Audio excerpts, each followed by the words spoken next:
What is the deal? What is good? What is good? Raider Nation. Appreciate everyone tapping in. Uh y'all ready? Y'all ready? Let's hit it. Let's go.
Inside Allegiant Stadium for the first time this year. Touchdown Raiders! Traffic is picked off by Robert Spillane. John Jones! Amazing. Let's go, goddammit! The back and he caught there for the touchdown! And drilled from behind. Ball's out! Football running! This is a great opportunity for us to come home in front of our family, fans, Raider Nation, the Black Hole. Raiders! Goddamn right.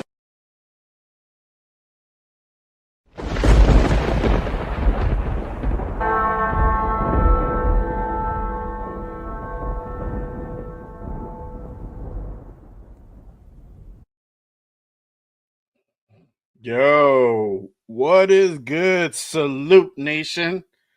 What it do, what it do, what it do. Welcome to another episode of Good Morning Raiders. I am your host, Jay Raider, alongside my newest partner, my guy, Raider Rundown. What is good, my boy? How's it going?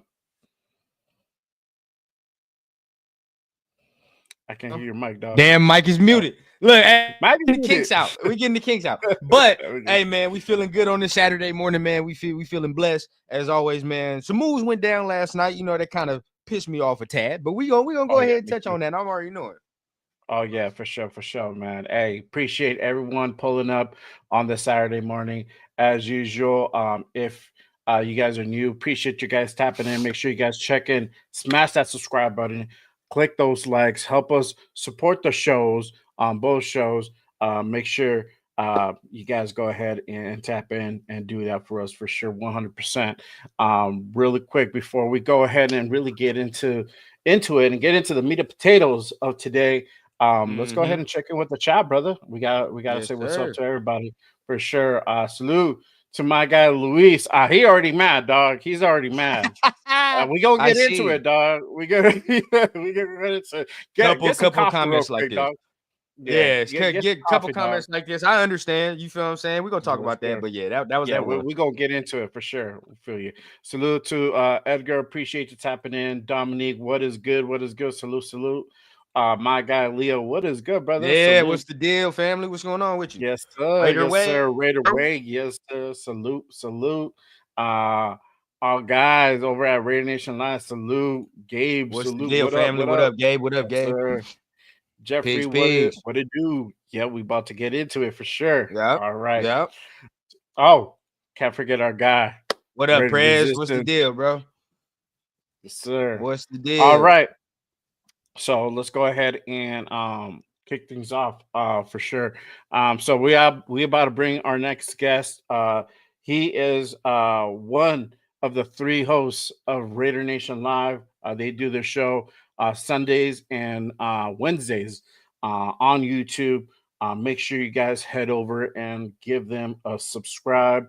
Give them a follow for sure. Let's go ahead and bring on the next guest. None other than What Up, Low? What is good? What is the deal, my brother? How's it going? What up, Jay? What up, bro? How you guys doing, brother? Man, we Good, chilling, Brothers, bro. man. Blessed. brothers. Blessed Blessed, man. morning. We are blessed, bro. We are blessed Yeah, as hell yeah. always, man. How you feeling? I'm good, man. I'm good. Just enjoying my morning and getting ready. Just I finished having my coffee. I'm all pumped up, ready to get mad at fucking all the bullshit that's going on. But anyway, Yeah. hey, we were just talking off camera right now. I was like, bro, like my boy's been going in, man. When I was listening to him yesterday, if you guys watch the show, I was listening to him yesterday, and right when I was listening to him, I was going through some bullshit through two supervisors, and they were trying to measure who's things bigger, whatever or not. So I'm in the middle, like just sitting there looking at him. So it's like kind of threw me off, and then I started listening to Gabe, and he was all pissed, and I was like, yeah, fuck yeah. So it's like perfect time. I was like, I had to shut him off, bro, because I was getting mad. I was getting all pumped up. But I know, man. I pulled up and I got like right in the heat of it. I was like, oh shit, okay. Yeah. At the same time I did too. Yeah. Y'all was going in, bro. Y'all was going in. But I'm definitely ready to talk about it, man. Definitely ready to talk about some moves. Yeah, definitely, Right. definitely, man. Cool. Thank you, Jay and Ron, man. You know what it is, man. Appreciate you guys, man. For real. Man, ain't nothing, bro. You already know what time it is. Yeah. Yes, sir. All right, so let's go ahead and kick this off with this week's free agency signings. Let's go ahead and recap that for just a bit. Raiders, the Raiders signed linebacker Eladon Roberts for a 1 year, $3 million deal. Also, Raiders signed a cornerback Lonnie Johnson Jr. From Carolina. He's a Raider now. And then cornerback Eric Stokes, he signed a 1 year, $4 million deal. But I think really the highlight so far of this free agency signing will be Jeremy Chin to a 2 year, $16 million deal. That happened early this week for sure. We did lose some people for sure. We lost Spillane, Morris, and Hobbs. Not on that list was Epps. Also, you can go ahead and tack him on, and then Chase on as well. We lost this week, so let's go ahead and get into it, guys. How are we feeling about these signings? How we feel about the losses? I know it's been a tough week for sure for Raider Nation. I'm not gonna lie. Yeah, man. I mean, hey, man, Lo, go ahead, take it off, man. Oh shit. Okay, so shout out to my boys, man. And a lot of people are getting uncomfortable, and it is free agency. But one of the things that they did say, what we have done as Raider fans, bro, we've tend to look at mid-tier or lower mid-tier and try to put them on a pedestal. And we've been so used to mediocrity that it's kind of like, bro, like, what are we doing? Like, everyone was pumped up. We got Pete Carroll, we got Gino. Gino's a great, sign. Nothing bad about it at all. But you start really look at the numbers. You look at Stokes, man, number 1 draft pick, but has been injured 25 games. What's the name? Robert's been in the league for since I was like a teenager. You know what I'm saying? And that was years ago. But like, you know what I mean? And he's like a run stuffer. We lose Diablo that had a lot of tackles. You lose Spillane. There's all these moves aren't what we expect. And then we turn around and look at it and go like, all right, let's go. Because we're so used to like getting these guys respectfully are special teams players. I don't see Chin being like the hard hitter. Like if you go, shout out Gravy, man. You go look at the footage of Chin, he's getting burnt in most of the plays. He's always getting burnt and always hurt too. And like I always like the redemption story and stuff like that, but we haven't done anything great moving forward, like at all. Like the Gino's great, you know what I mean? But then now people are sitting there comparing Gino to like Sam Darnold. There's no comparison, bro, at all. And everybody around us is getting better. We could have got Khalil Mack for 18. Come on now, man. We signed Kuntz. Then we're, losing Spillane was a big thing for me. You know what I mean? Now, Roberts, that's cool. Yeah. It was, dude. I looked at his tackles. I was looking at his stats. He went from 30 to 50 to 79 to 150 something, and then last year 160 something tackles. I'm like, bro, he was our defense. He was our defense, bro. Like, you know what I mean? And to be complacent with what we got, bro, it's kind of frustrating because we always got to we're trying to pump up these guys that, that aren't really what we need, and then the Raider Nation and what I've seen is, well, we'll go for, man, we're going to blow it up in free agency. Then we get a free agency and we don't do shit. Oh, well, we're going to go to the draft. And it's like, we just keep moving the goalposts for us. We got no offensive lineman. Kappa's not bad. He had a good year 2 years ago. You know what I mean? Great backup piece. A lot of these guys are backup pieces. You know what I mean? Because we're going to be depending on Sam Webb. We're going to be depending on Smith. We're going to be depending on guys that haven't even developed yet. And then we're going to base everything moving forward on rookies coming in. It's a hard swallow for me, bro. It's difficult to look at. And it's hard, right. You know what I mean? And I try to be as positive as possible, bro, but this fucking sucks. Right. You know what I mean? Overall, I'm not very, very happy with the signings. You know what I mean? I know that there's pieces that we need because we lost certain pieces. I wasn't really big on Hobbs. I was a little bit upset with Morig leaving. Yeah. And you know what I mean? But Spillane was the biggest one for me. Oh, yeah. Yeah. Spillane was the biggest one for me. So and we missed out on Greenlaw. Okay, let's talk. Well, I'll bring it up a little bit more, but that's kind of the way I'm feeling right now, bro.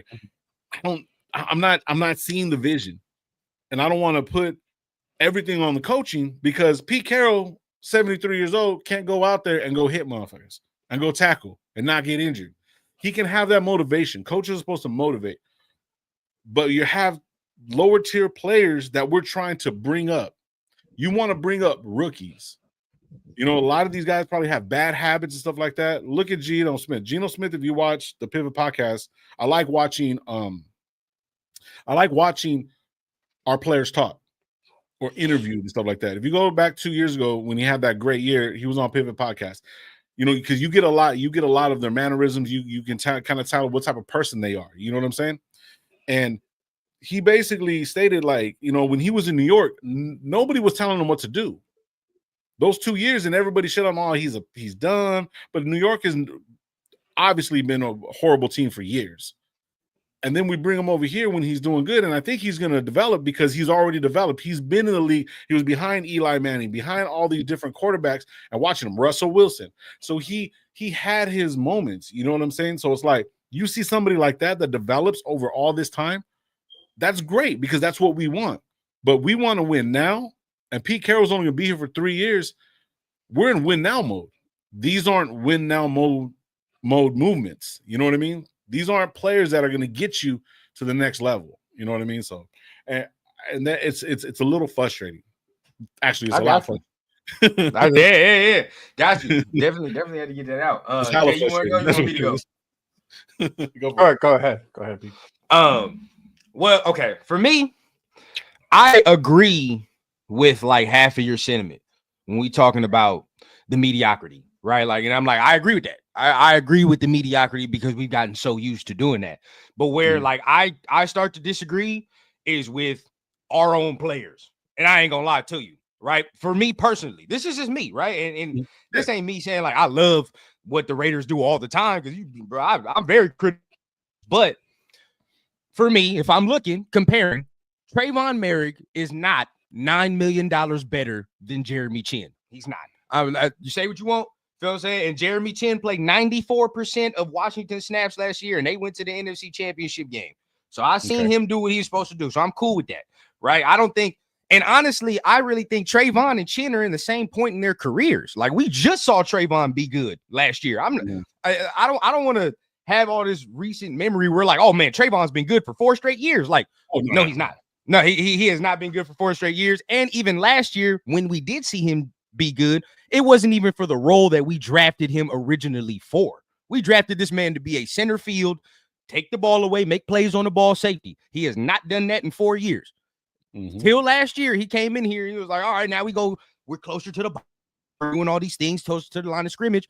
But we didn't know he can do that. So now we're all right, well, cool. But the Panthers giving him $17 million, egregious. That's crazy. Yeah. Nate Hobbs, You feel me? Nate Hobbs, that's one you could say we kind of don't really have a replacement for that. And the Eric Stokes don't really impress me. It don't really excite me. You feel what I'm saying? Like it is. I'm more cool with Jack Jones and Ja'Cory Bennett already anyway. So I was never even really tripping off the corner aspect of it. Now we kind of do need a slot, but then again, right? Hobbs wasn't on the field enough for me to miss him. I'm gonna be honest, right? Like we talked about Eric Stokes, 25 games. Shit, Hobbs missed 17 games in 3 years. So then it's, you feel me? Like I feel like more of it, and I'll get into Spillane, more of it is we're mad because we went lateral. We didn't like improve, right? Which I understand that. And I understand that because these are lateral moves. I feel like most of these dudes are like similar players. Like even Spillane did hurt, and I do understand that. But even looking at Elandon Roberts' film, and look, he brings similar things, right? Even if Spillane stayed, we would have the same issue in saying we need a coverage linebacker. You know what I'm saying? Like even if Spillane was here, say, and so are we willing to say for $13 million, like we still need a coverage linebacker? When I can say for $3 million, we still need a coverage linebacker, but I'm only paying this motherfucker $3 million, right? So it's like that's kind of the difference for me. Now, Chason, I get what people was mad at that, but you can't really be mad at Chason, bro. I mean, like it was $5 million, and for that amount of money, he chose to be a starter. You feel what I'm saying? Like that just is what it is. He's either you're gonna choose to be a starter on the Patriots or you're gonna choose to be fourth in the rotation here. Because I'm sorry, everybody, even if you hate Tyree Wilson, this motherfucker will play. He's going to play. Like it's gonna happen because this motherfucker's a first round pick. So he's going to be part of that rotation, bro. Chason just don't get handed shit here. So he's got to go over there. But for me, most of the shit, I'm not really mad at what's been done because to me, the floor has been raised, right? Like and people don't like to hear that, but shit, we won 4 games last year.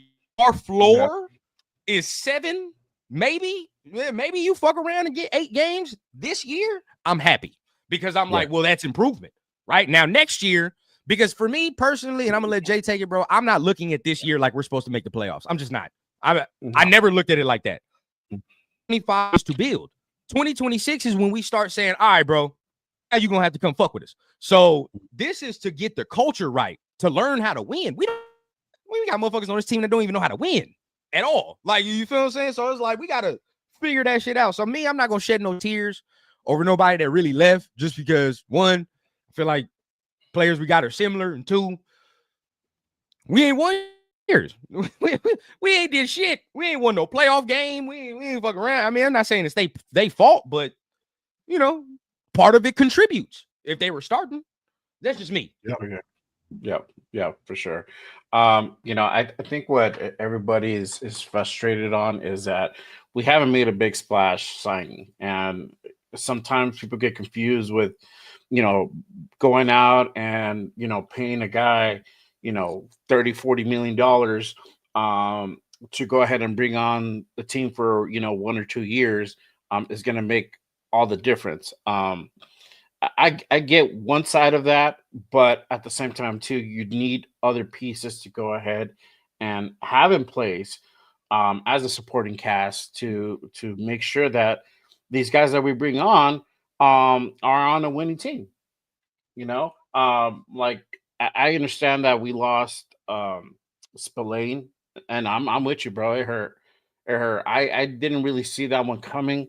I honestly thought he was going to be brought back, but at the end of the day, these are business decisions. I mean, you can't be mad at a dude who literally got offered a bag to go play somewhere else that we weren't entirely going to go ahead and match on, right? Because there's other dudes that either are the same or are an upgrade to him at fraction of the cost, and that's what we did. As soon as he left, we brought in Elandon Roberts, he's a dog. I'm gonna just tell you, go watch the film on him. The guy brings it, and he's looking at the comparables. They're the same, if not, he's an upgrade to Spillane, right, for a fraction of the cost. We lost Morig, we brought in Chin, and looking at the comparables, Chin is the better player at fraction of the cost. So all this is obviously being built up and saved because we only have so much money on the cap. I've been saying roughly about 28 million Now, because if you go over the cap or you go to Spot Track, it hasn't been updated yet. It still says 48, but they still haven't put Eric Stokes, Kuntz on the books, Lonnie Johnson, and Moser. Right, they haven't put them on the books yet. So if you add some of those signings onto that, you get roughly about anywhere from like $25 to $30 million roughly. So that's how much we got left. Mind you, we still got to put some money aside for the rookie from the free agents, right? I mean, from the draft that we're signing. I think they already put that shit to the side. I think. I don't know. I don't know if that's already put on the side or if it's not included. I don't know. I'm just saying, like, normally I would think they could put that on the side, but either way, like, let's say they don't, you still got to put that on the side. So you only got so much to work with. So you got to go out there and be smart and strategic with your acquisitions, right? So I feel that's what they're doing right now. But let's kind of go ahead and talk about this. I mean, I was hoping that they signed Becton, because Becton was floating out there for days, and then can I interject real quick? I just want to interject because I see our guy Raider Alex in the comments, right? Shout out Alex, bro. And shout out Alex, bro. I love the content. But he asked if the Raiders have signed Spillane to Hobbs to their new contracts, would the nation have been mad? Me personally, I would have been pissed. Me personally, because I don't believe in Hobbs. Like, not saying that, but it's just the simple fact of like Hobbs has missed so many games. I cannot count on Hobbs in a full season. We just cannot. That's, you feel what I'm saying? Like, we've seen it multiple times. So it's like, at that point, cool. Spillane, if you would have gave Spillane that type of money, I would have been like, all right, so be it, right? So be it. But it's still a lot of bread, bro. And to be honest, for me, I feel like the guys that got the contracts from us, these is the contracts that Merrick and them should have been getting. Let's keep it a bean, bro. Like, take the Raider shit off. Merrick don't deserve no damn $17 million per year. Be real with yourself, bro. He's a top 5. He's a top 4 highest paid safety in the league right now. Do you think he's a top 4 safety?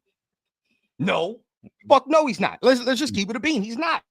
Hobbs is damn near one of the highest paid slot corners in the league. When he's on the field, sure, right? He's one of those. But the contract the Packers gave that motherfucker suggests we don't really think you're going to be on the field that much anyway. When you got $48 million they give him and only $12 million is guaranteed, that's basically a 1-year deal too. You feel what I'm saying? It's basically a 1-year deal. Because if he's hurt this year, they're going to cut his ass. That's just what's about to happen. And then last but not least, bro, who else we talking about? What's the last one? I said Hobbs. I said Spilly's the only one you can convince me, bro, that you're like, damn, maybe maybe you could have upped the bread a tad. I understand, right? But let's not act like Spilly is spring chicken either. Spilly 30. You know what I'm saying? So it's like Spilly 30. Landon's 30. I mean, shit, we trying to give Spilly like 5 years? Like, dog, like he's a linebacker. 30. He's at 30 right now, bro. Like, it's getting up there. You know what I'm saying? It's getting up there. And we need to get younger anyway. So just for me, I would have been hot if they gave them that type of money. Because I'd have been like, bro, what the fuck are we doing? Like, it makes no sense for players that have not proven anything to me. That's just me, bro. I gotta take the Raider shit off and be like, when have we seen the steady improvement besides Spillane? Spillane, the only one where you're like, yeah, dog, like that. You saw improvement every year. You know what I'm saying? It just took this year for us to be like, oh, Merrick, damn. Oh, Merrick's that guy. I don't know about that. You know what I'm saying? I don't know about that, though. So I'm looking at Devon Diablo and Eldon Roberts, right? I'm looking at the total snap counts, right? Total snap counts for Roberts is only 478. Diablo was 689. So when you look at those numbers and we bring in Roberts, like, we got to look at like breakdown, right? If we're going to break it down, you got to try to see if the value is worth what they are, right? So I'm looking at the total snaps right now. He had less than 500. And so that's why his grade is so high. Yeah, he can come in and be a snap, but see, look, run defenses, he's at 255. Diablo was at 309. So obviously the numbers are going to be misconstrued. So when you look at that overall number, you're like, oh man, he's way better. But if you turn around and go look at Spillane, let me pull up Spillane real quick. Hold up, my bad. I'm just looking at it right now. I'm just looking at all the free agents, right? So I'm gonna look at Spillane's fucking snap count, bro. 1,900 and 1,093. That's how many times he was on the. He's 4th highest in the league. So when you look at the numbers, even though he's a thumper, bro, I get it. It's a hard hitting league. We want that, right? The drop off is tremendous, bro. 600 less snaps, bro. Like, and we're thinking we're with improving. Spillane, that's the one. That's the one. With Spillane, I give you know that. what I mean? Yeah. But he's even below on snaps with fucking Diablo.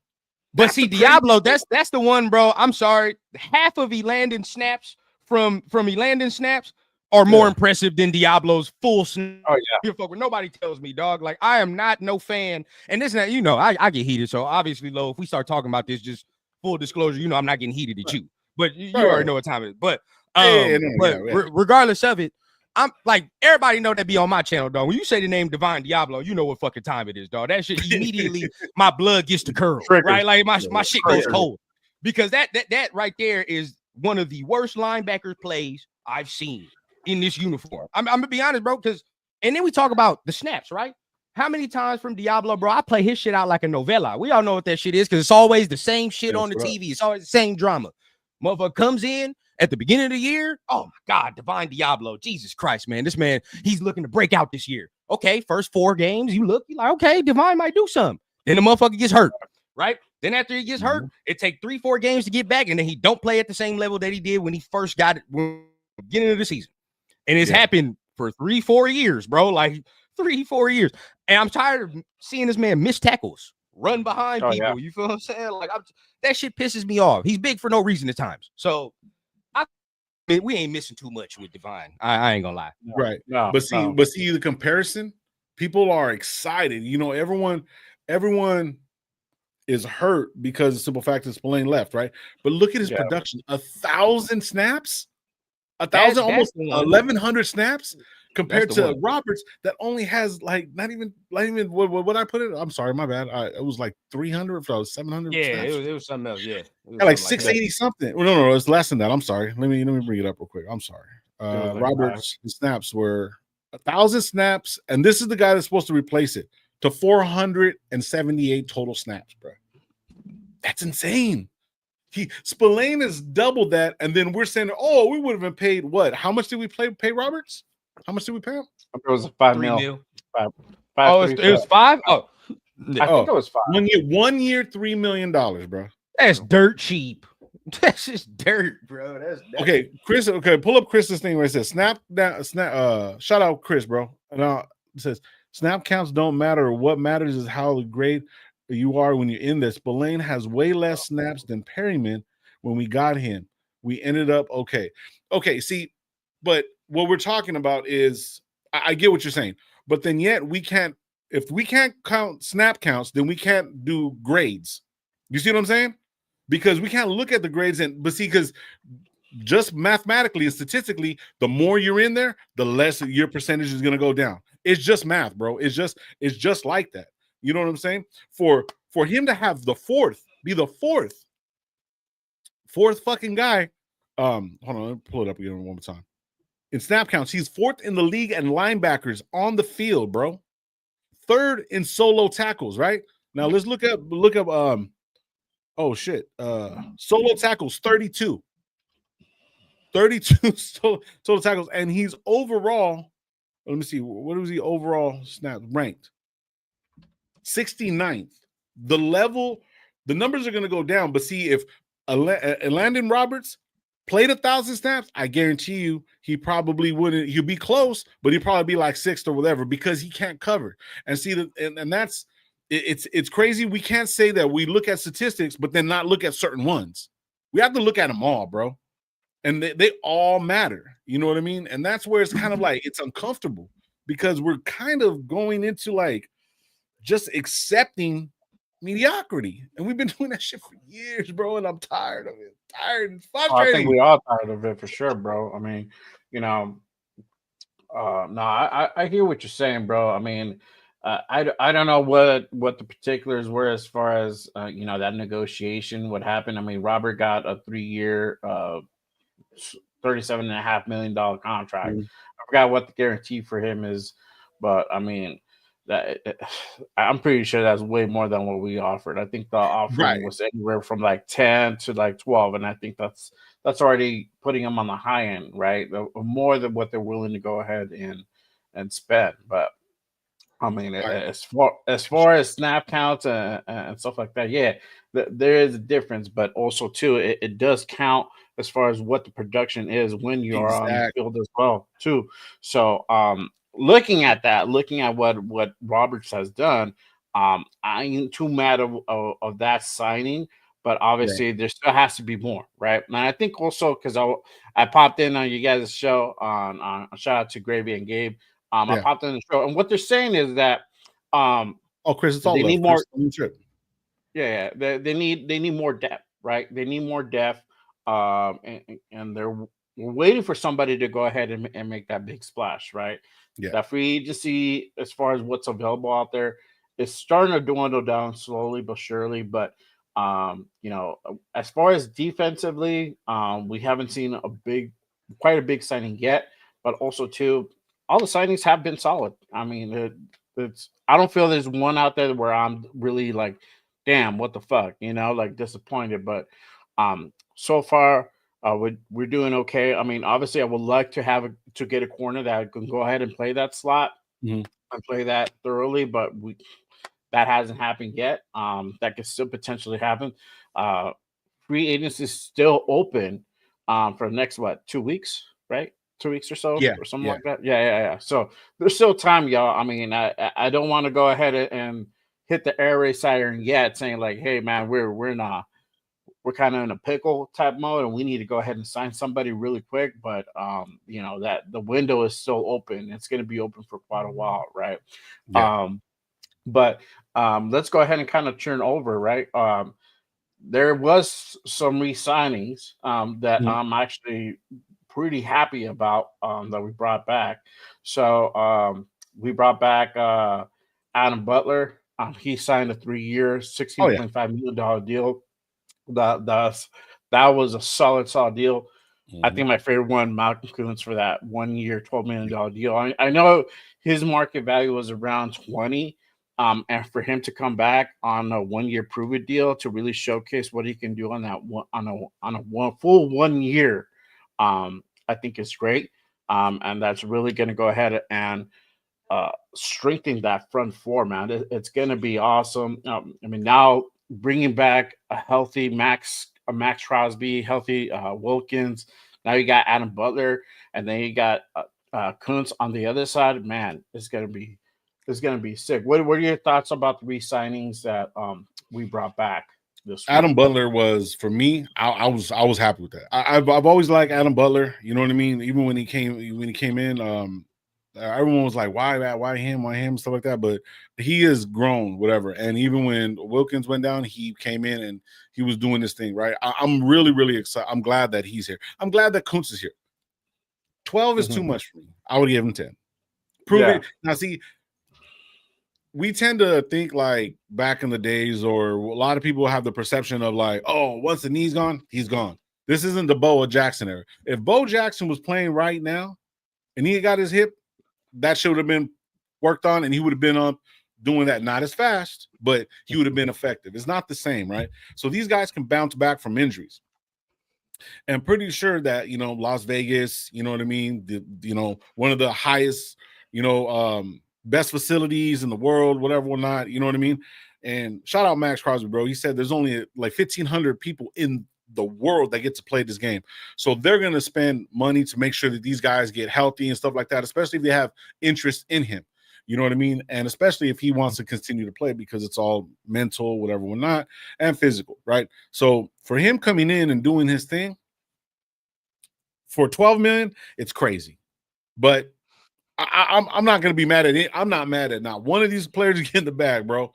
Shit, like, you know what I mean? If I turn around and get like a deal and whatever with Manscaped, and you know what I mean, I would be mad at me. You know what I'm saying? Because I get like 10 grand, and you guys get 5 because I hooked it up. You gonna be mad at me? Hell no. It's all about money. You know what I'm saying? So, Yeah. but it's also about the passion of playing for the game, and you only have a certain amount of time. So these guys are going to work their ass off. So I believe that Kuntz is going to be the guy he's going to be. But we all got to remember that every single time when somebody gets injured, It takes a little while to get the wheels back going. He's gonna knock the rub off, the dust off. Actually, new stuff like that have to be able to understand like how to play on it. You know what I mean? What scares me the most about him was it was a non-contact injury. Non-contact. You know what I'm Oh saying? yeah. Butler sucks. Hate him for ruining Mondays last week. Apologies, everybody. Y'all already know it's time. It's 8:05, man. Butler did him dirty last week. Apologies, everybody. Y'all know I had a baby. Y'all know how I got to get down. But I know we talking about Kuntz a little bit. You know, I'm happy with them giving. I'm happy with them giving Kuntz that type of money, right? So it's like we didn't overpay some of the other guys, but we gave Kuntz a little bit of extra money on top of what he had already. You feel me? So which I actually think that's what they wanted to do. Get this D-line monstrous. You feel what I'm saying? And then the rest of itself will fill out. So I'm happy with that. I'm happy with Butler. I want to add more in the draft. You feel what I'm saying? I definitely like if somebody's there at 6 that I can grab, like a Mason Graham, I'm doing it, bro, because this nobody be able to fuck with our D-line, right? Everybody crying because I was mad about it too. So, but Mekhi Becton and shit, right? Mekhi Becton, shit, we get Mason Graham. I'm not tripping no more. That's how you neutralize that shit. You feel what I'm saying? You get a D-line that's gonna fuck the other team's O-line up. That's just simple football, simple math. So I feel like got Mekhi Becton. You look at some of the other, the Chiefs O-line still looks ass. Denver didn't do nothing to their O-line. Be honest, they didn't do nothing to their O-line. It is what it is there too, bro. I don't really think they needed to. They couldn't run the ball. Defense got better. They couldn't run the ball. To me, bro, I really was that good. I really don't. Now the defense is the defense, and we've always had to fuck with Denver's stout defenses. We've always had to do that. The thing about them is, I just think with Bo Nix, bro, is a little gimmicky. That's just me. I just don't think Bo Nix is all that good. But look at that, bro. We still like getting in. One thing with Bo Nix, you put pressure on his ass, he's not that good for real. So I'm just saying, as long as we continue to add to this D-line, bro, we're going to have a chance in whatever game. It really don't matter, dog. Oh, yeah, for sure. No, I agree. I mean, I like that Kuntz re-signing. Butler was integral as well. So I don't think there's anybody else as far as that needs to be re-signed if I know that off the top of my head. But I mean, let's just kind of look forward to who do we go after, right? Because there's still names to be out there. There's names that's still out there. I know I said 100%. That it's dwindling, but there's still names out there. Yeah, we lost. We didn't get back then, but hey, gotta pivot. Gotta look forward now. So you got the draft too. You got the draft. We got the draft too, so we ain't gotta worry about that too much. Let me ask you guys something. So we got Kuntz at 12. Yeah, we could spend $6 million more and got fucking Mac. Now Kuntz is baby back apparently because that's what he started breaking. So I'm just throwing this out there. But then I want to talk about linebackers if you guys want. I'm gonna see. But no, I just seen that. Yeah, 18 million, bro. $6 million more, and we would have fucking Return of the Mac, bro. Max Crosby, dude. We are paying $12 million for a guy that only got how many sacks the year before? How many sacks did fucking Kuntz get? Let me see. Probably like what? I don't know. In the 8-game stretch, I don't even know how many sacks that was in that 8-game stretch. I wish it immediately. Yeah, let me see. 20. So 20 and 23. Let me see how many sacks. I'm pulling it up right now. So I think he only got. Oh, yeah, I got to pay for. I'm not paying for that shit. I'm cool. He only had I think 5-6 sacks, right? 8 sacks. Thank you, Alex. He had 8 sacks. Khalil Mack had 18. Yeah. You see what I'm saying? 6. Okay, 6 or 8. Whatever. Yeah, 8 sacks in them 8 games. Yeah. Shit. And 8, right. So yeah. So no, that's. Damn. So what I'm trying to get at is like $6 million more would have got you 10 more sacks and fucking the pressures from Khalil Mack. And see, Malcolm Kuntz is following Khalil Mack because he came from the same school. So everyone's like, "Oh, he's the next one. He's the next one." That's what happened? That's a comment right there. See, that's the thing. I don't think he would.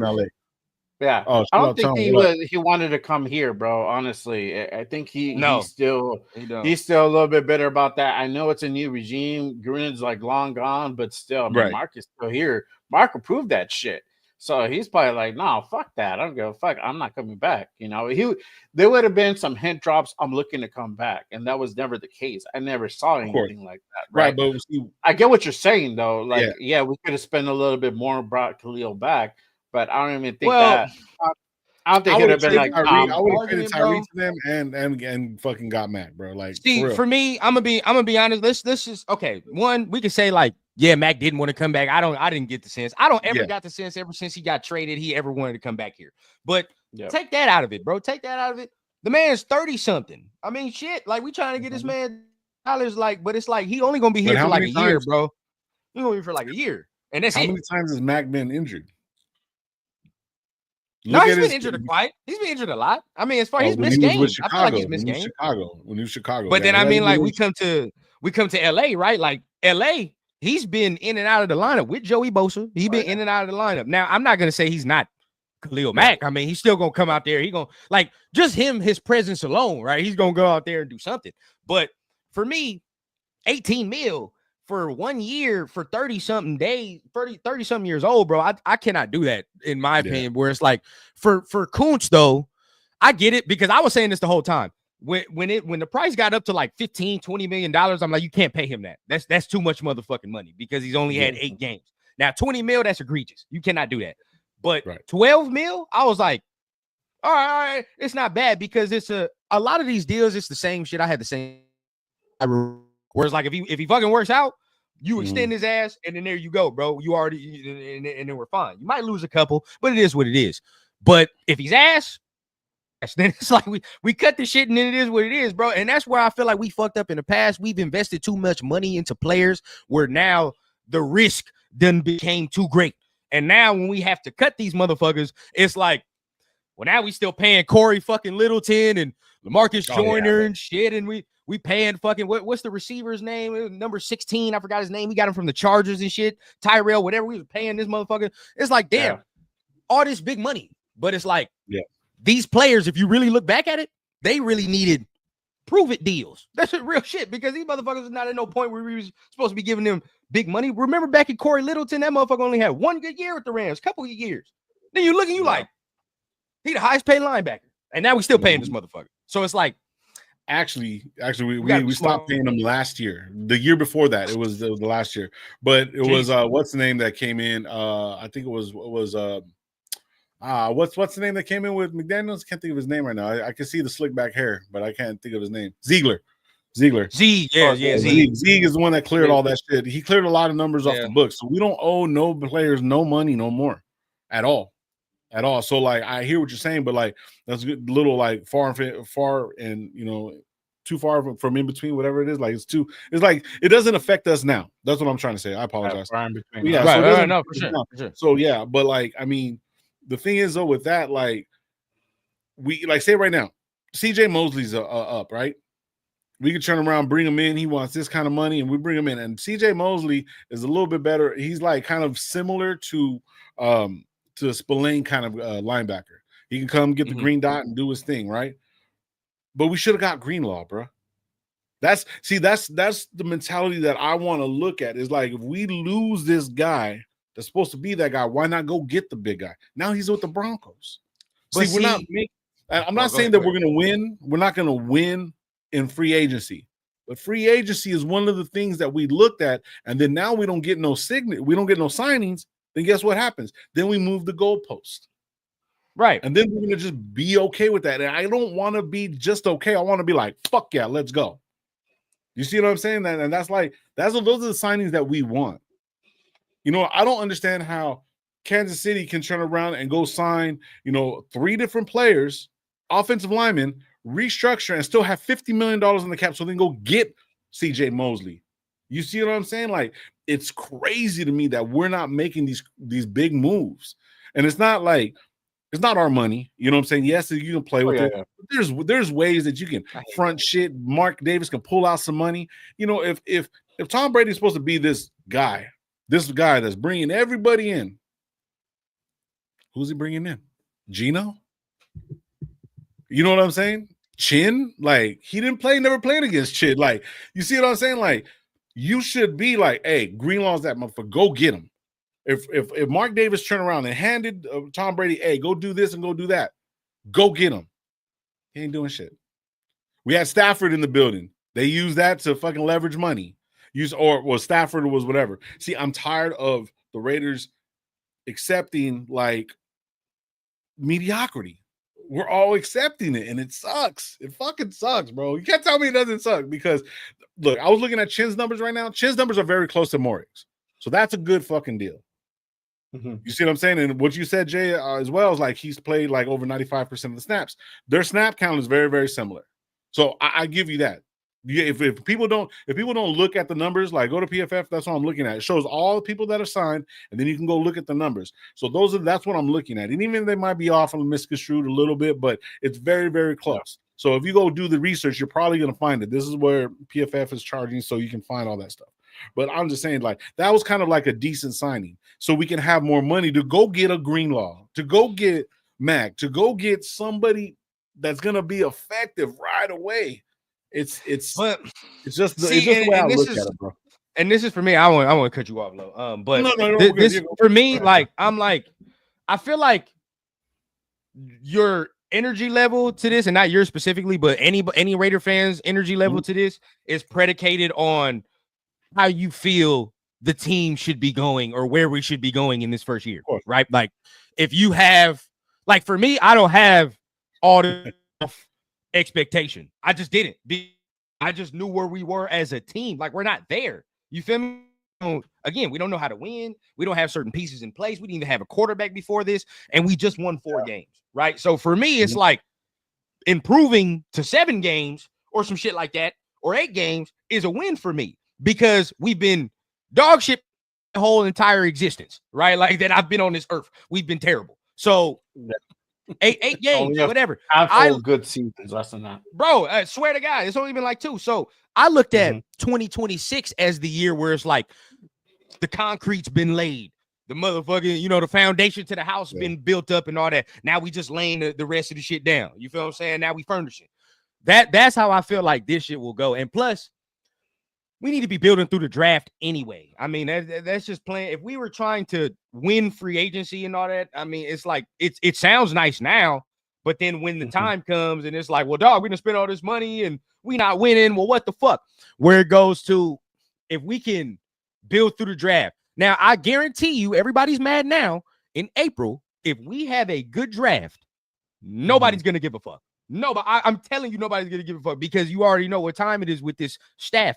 Like with Pete and them, it's all about development. And you said it already too, Lo, development. How do we develop these young players? How do we get these young players to the point where they're the leaders on the team? And now going from this forward, we not players walk out the building no more, right? We're not going to be doing this going from this and this, because we're drafting right. We got the right motherfuckers in the building now. So it's like, yeah, I get it. It's going to be frustrating a little bit, because it's like, well, we want to go after this. And we heard Pete say we trying to win and we trying to do all that. But Pete slick.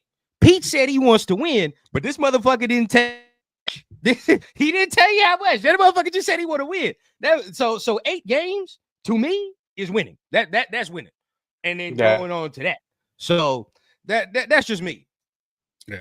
So I don't think he's trying to hit 10, 11, 12 games on year one. I think realistically it's 7, 8, and if we have a really good year, it's 9 and 8. That's realistic of it. I think he's building the foundation, and he's getting pieces in place. Free agency is literally meant to like go ahead and put certain things in place. Like if you're missing like a couple pieces, this is where you go out and get those big name signings. Certain teams are one a few pieces away from doing that, right? That's why you see like Eagles doing this, Seattle doing that. You have New England signing certain dudes because they have certain pieces that are already in place, right? But I mean, we're not there yet. To go ahead and go out and get a big name like DK and pay him $30 million. It would have been hard. We wouldn't. That literally would have been it. Like that's most of our cap, if not all of it. I mean, we definitely would have. We maybe would have gotten Roberts. We would have gone in like the cornerbacks. I don't see maybe Chin would have been a stretch. I don't know if we even re-signed Kuntz at that point because we don't have enough money. But I mean, just being realistic, you're comparing 1 year of winning to the next 4 to 5 years of winning. That's what these guys are trying to build. He's trying to build something that goes on after Pete leaves. That's what I'm kind of seeing. That's where I'm at, Jay. And it's like people are like, well, 8 wins and 9 wins don't sound like winning culture. Bruh, y'all trying to eat caviar on filet of fish money. Right now, bro, we don't have these, dog. We just won 4 fucking games. we just won 4 games, dog. Like, it's not like we coming off a playoff win, dog. We won 4 games. You need to check yourself, dog. This was a dog shit team last year. So to go from dog shit to decent is good. That's how you improve. I just don't understand. And I think what honestly he might be going for potentially is just to really put it on the division, right? If he's really looking towards it, hey, we can make the playoffs. We got to win the division. Maybe that's what his eyes are set on. I mean, that could be the play, right? And that's where 8 and 9, 9 and 8 will get you there. We've seen teams that went in. I think this past year were like 7 and 10. It was like, what the fuck? How these guys make it in? It's just because their fucking division. Where the division that we're in was just soft, right? But they were able to go ahead and beat out the teams. They were able to beat out all their teams in the division, and that's the way we got to look at it. This is the hardest division. And we're putting something together to be able to compete in that division, to go ahead and start making runs and shit, Yeah. See, the division and everybody for the last couple of years has had his last. And even with Pete Carroll and even with where we're at right now, if you look, everybody has us winning last. We're last. Sean Payton's going to be with Bo Nix going into a second year, bro. He actually had a decent, when he benched fucking Russell, he actually was winning without Russell. You know what I mean? His system works. Let's go to fucking Harbaugh. Harbaugh has a fucking team running the ball. Well, I was in LA. I don't know if you were there too, Ron, but we were all there. We were all in that LA. SoFi game that we were all sweating our ass off in that first week. Yeah, hell yeah. Oh, bro, that was horrible. Oh God, bro. Sweating our ass off that first bro, week. I hope it's not the beginning. I wanted late games, bro. Give me a late game in LA, bro. October. Late October. Yeah, hell yeah. Shit, I'd rather go to Vegas when it's hot. You know what I'm saying? Real talk. Real talk. Because at least we indoors. You feel us? Yeah, exactly. Oh yeah. Good and shit. And I always stay at the Lux, bro. So it's just right there. I just go in. I'm good. You know what I'm saying? I don't have to go all the ways across the fucking. Anyways, but look at Harbaugh, bro. He ran the ball down our throats, even with Spillane as a running back. A linebacker. Everybody healthy. We got cooked. Then you look at fucking Andy Reid, bro. Bro, come on, man. We are the last dog at the dog bowl, bro. We're the runt because we're barely starting off. So in order for us to compete and be that, a lot of players are seeing that like, damn, I'm gonna go over there. Yeah, I'm gonna get my bread, but are we winning? Because there are some players out there that want to win the chip. That's their goal. They want that gold jacket. They want to be that, right? So this is probably one of the toughest fucking divisions in the whole NFL. Look at the history, bro. And I hate the Broncos. I hate the Chiefs. But yet, at the same time, you got to know your fucking enemy. You got to know your enemy, bro. Mac fucking cooked Glaze, cooked fucking Colton Miller, 4 sacks, almost 5 sacks in one fucking game. You know what I'm saying? It's so fucking difficult to move forward, right? Justin, what's the name? Jones? We can't do nothing to him. We can't stop him for nothing. Now, JPJ is going to be battling with them, so that might change a little bit. But we got to really, really look. These moves aren't good moves moving forward. Yes, I understand you have to bring good veteran players in, and then you go to the draft. I always know that. Mike's killing me over here. We got to build to the draft. Yes, it's only March. I get it. Shout out Mike, man. MG, man. That's my dog. But but see, at the same time, we want to develop these guys to come in just like that. Yeah, they hit on the draft, but how long does it take for them to fucking develop? Is it going to take 1 year? Do they get injured? Are they getting burnt like Bennett? Now, Bennett turned around and was getting burnt in his first fucking, and he was faster than everybody. But then he started getting into those grooves, then he got hurt. You see what I'm saying? So it's like so many different things can happen so fast, and we don't have the depth. These guys, and I want to apologize because Eric Stokes and Nate Hobbs have damn near the same exact numbers. And that's crazy last year. Yep. So, okay, so I'm going to back off on that one a little bit. So that's a good sign. That's what we said. Yeah. That was a good And we're sign. getting a healthy Stokes, right? Yeah. We're going to get a healthy player. I mean, it's the more same games. shit at the end of the day. If he does the same shit that he did with Green Bay, it's the same shit we got from Hobbs. You feel what I'm saying? Hurt, Yeah, and not exactly. on the field. So this is what it is. Right, so that's a good sign. So, like, if you guys start going and looking and stuff like that, numbers are numbers or whatever, or not. But see, going and we look at this and we try to compare moving forward. So, money wise, we look at it; they're very similar, cheaper, whatever, or not. Stokes got something to prove. Hobbs feels comfortable; he feels entitled because he's over there doing this thing, right? Because he earned it. But yet, at the same time, I'm pretty sure both of them are on the field about the same amount of time. So that's basically show us that we're basically in the same realm. We're just replacing. It's almost like they said Moneyball. Somebody said that shit Moneyball. Oh, Yeah. really? Yeah. So Moneyball. besides that, bro, like, I want to see a bigger move. I want to see somebody bigger at linebacker that we need. That we fucking need. Because Eckenberg, Mari Burney, and who's the other kid? Gainer. Gainer. Yeah. I'm not with that. Yeah. So Gainer's gonna probably be third guy coming in. Eckenberg coming out. Hey, fucking coming out of Ohio. I like everybody loved him. Everybody liked him. Chip Kelly knows him. You know what I'm saying? So that's another thing too. So that's a possibility that this guy can actually do his thing, do his Spillane thing, because he is very, very similar to Spillane. But now we got two running back. We got two run stoppers in Roberts and also fucking Spillane. You know what I'm saying? So that's I'm excited for the players that we got that possibly peak and develop. But remember, they had a couple coaches ahead of them that were pretty shit. AP, respectfully, I know you have the video of him in front, bro, but like, damn, like I appreciated him and what he did, but he made it really, really bad for us, bro. So a lot of coaches is gonna have to come in and then start retraining these guys. Now, are these guys gonna be able to fit the bill and stand up and be there? Some guys might get hurt during the OTAs and all that shit. So there's a lot of different things, because from what I heard, Pete Carroll, they go heads up all the time. They're at it. They're battling in practice, because the harder you play in practice, the better you play, the easier it is on the field in the NFL, not basketball. Shout out Allen Iverson,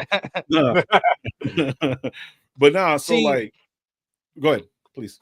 Oh, no. Because Rick is, I see Rick in there. Everything is roses and rainbows. I see Lewis. He asking, what's going on with the offensive line, right? I'll address Lewis first, because that gives me, bro. I'm sorry.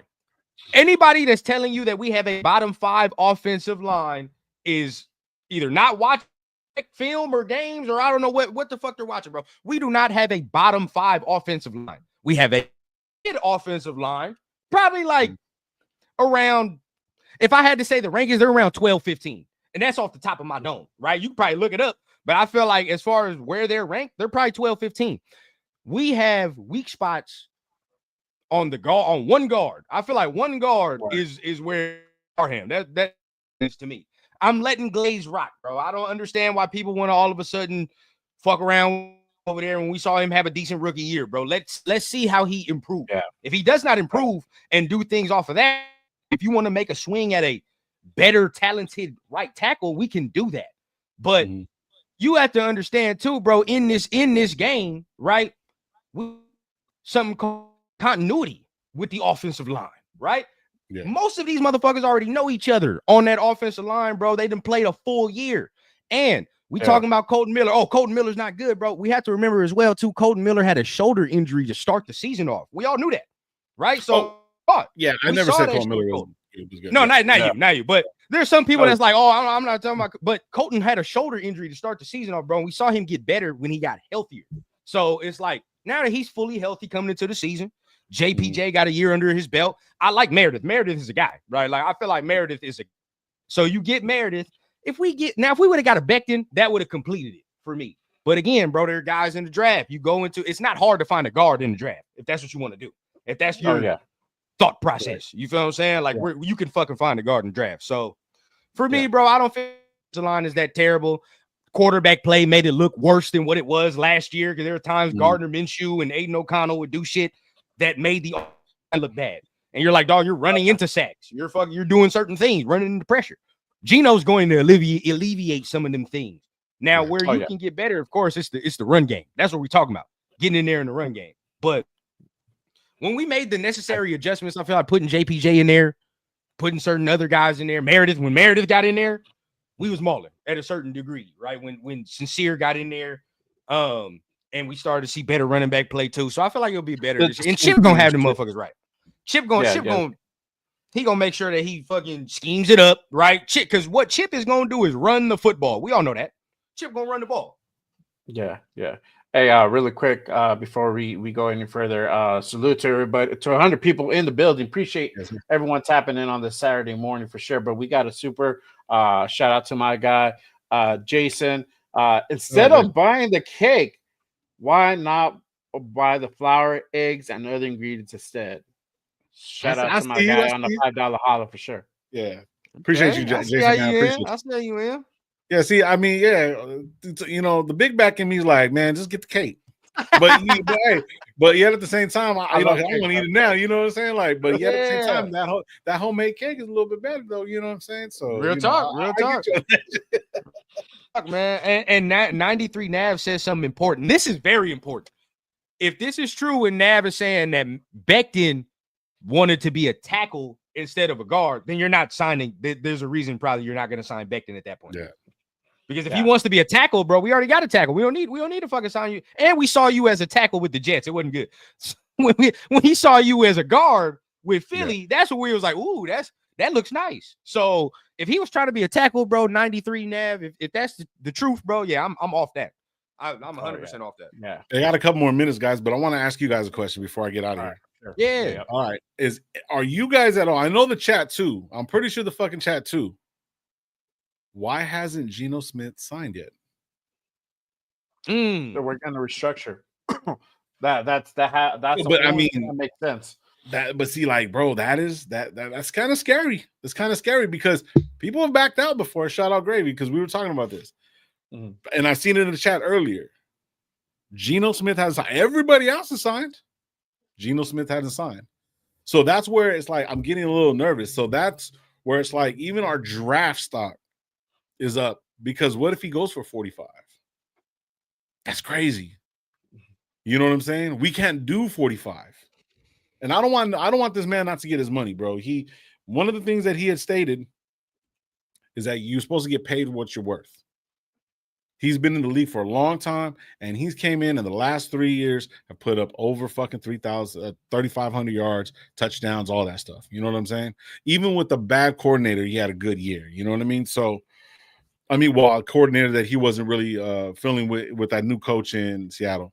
But we got to be fucking a little nervous that he's been there. Max Crosby said that he was going to be there in the building. And apparently he can't go in the building because of the trade until after the 12th. We're on the 15th. And he got signed. When did he get signed? Or when did he get traded? I think Sunday or Saturday. Like that. He can back out. Oh, my bad. Last Thursday. Yeah, last Thursday. He can back out. You know what I'm saying? So it's a little nerve-wracking because we got him, we traded, but he doesn't have to show up if he doesn't want it. You see what I mean? Trying to look at. I thought I saw something about this not too long. Well, the reason I'm not really concerned. I didn't see Geno tweeted something too. He tweeted out like on the 13th, like, "Oh, thank you, Seattle. It was a great, memorable 6 years." Like it seems like this motherfucker's leaving. And I think Q Myers posted something. That's what I'm trying. Okay, the Raiders did post something. So we have him.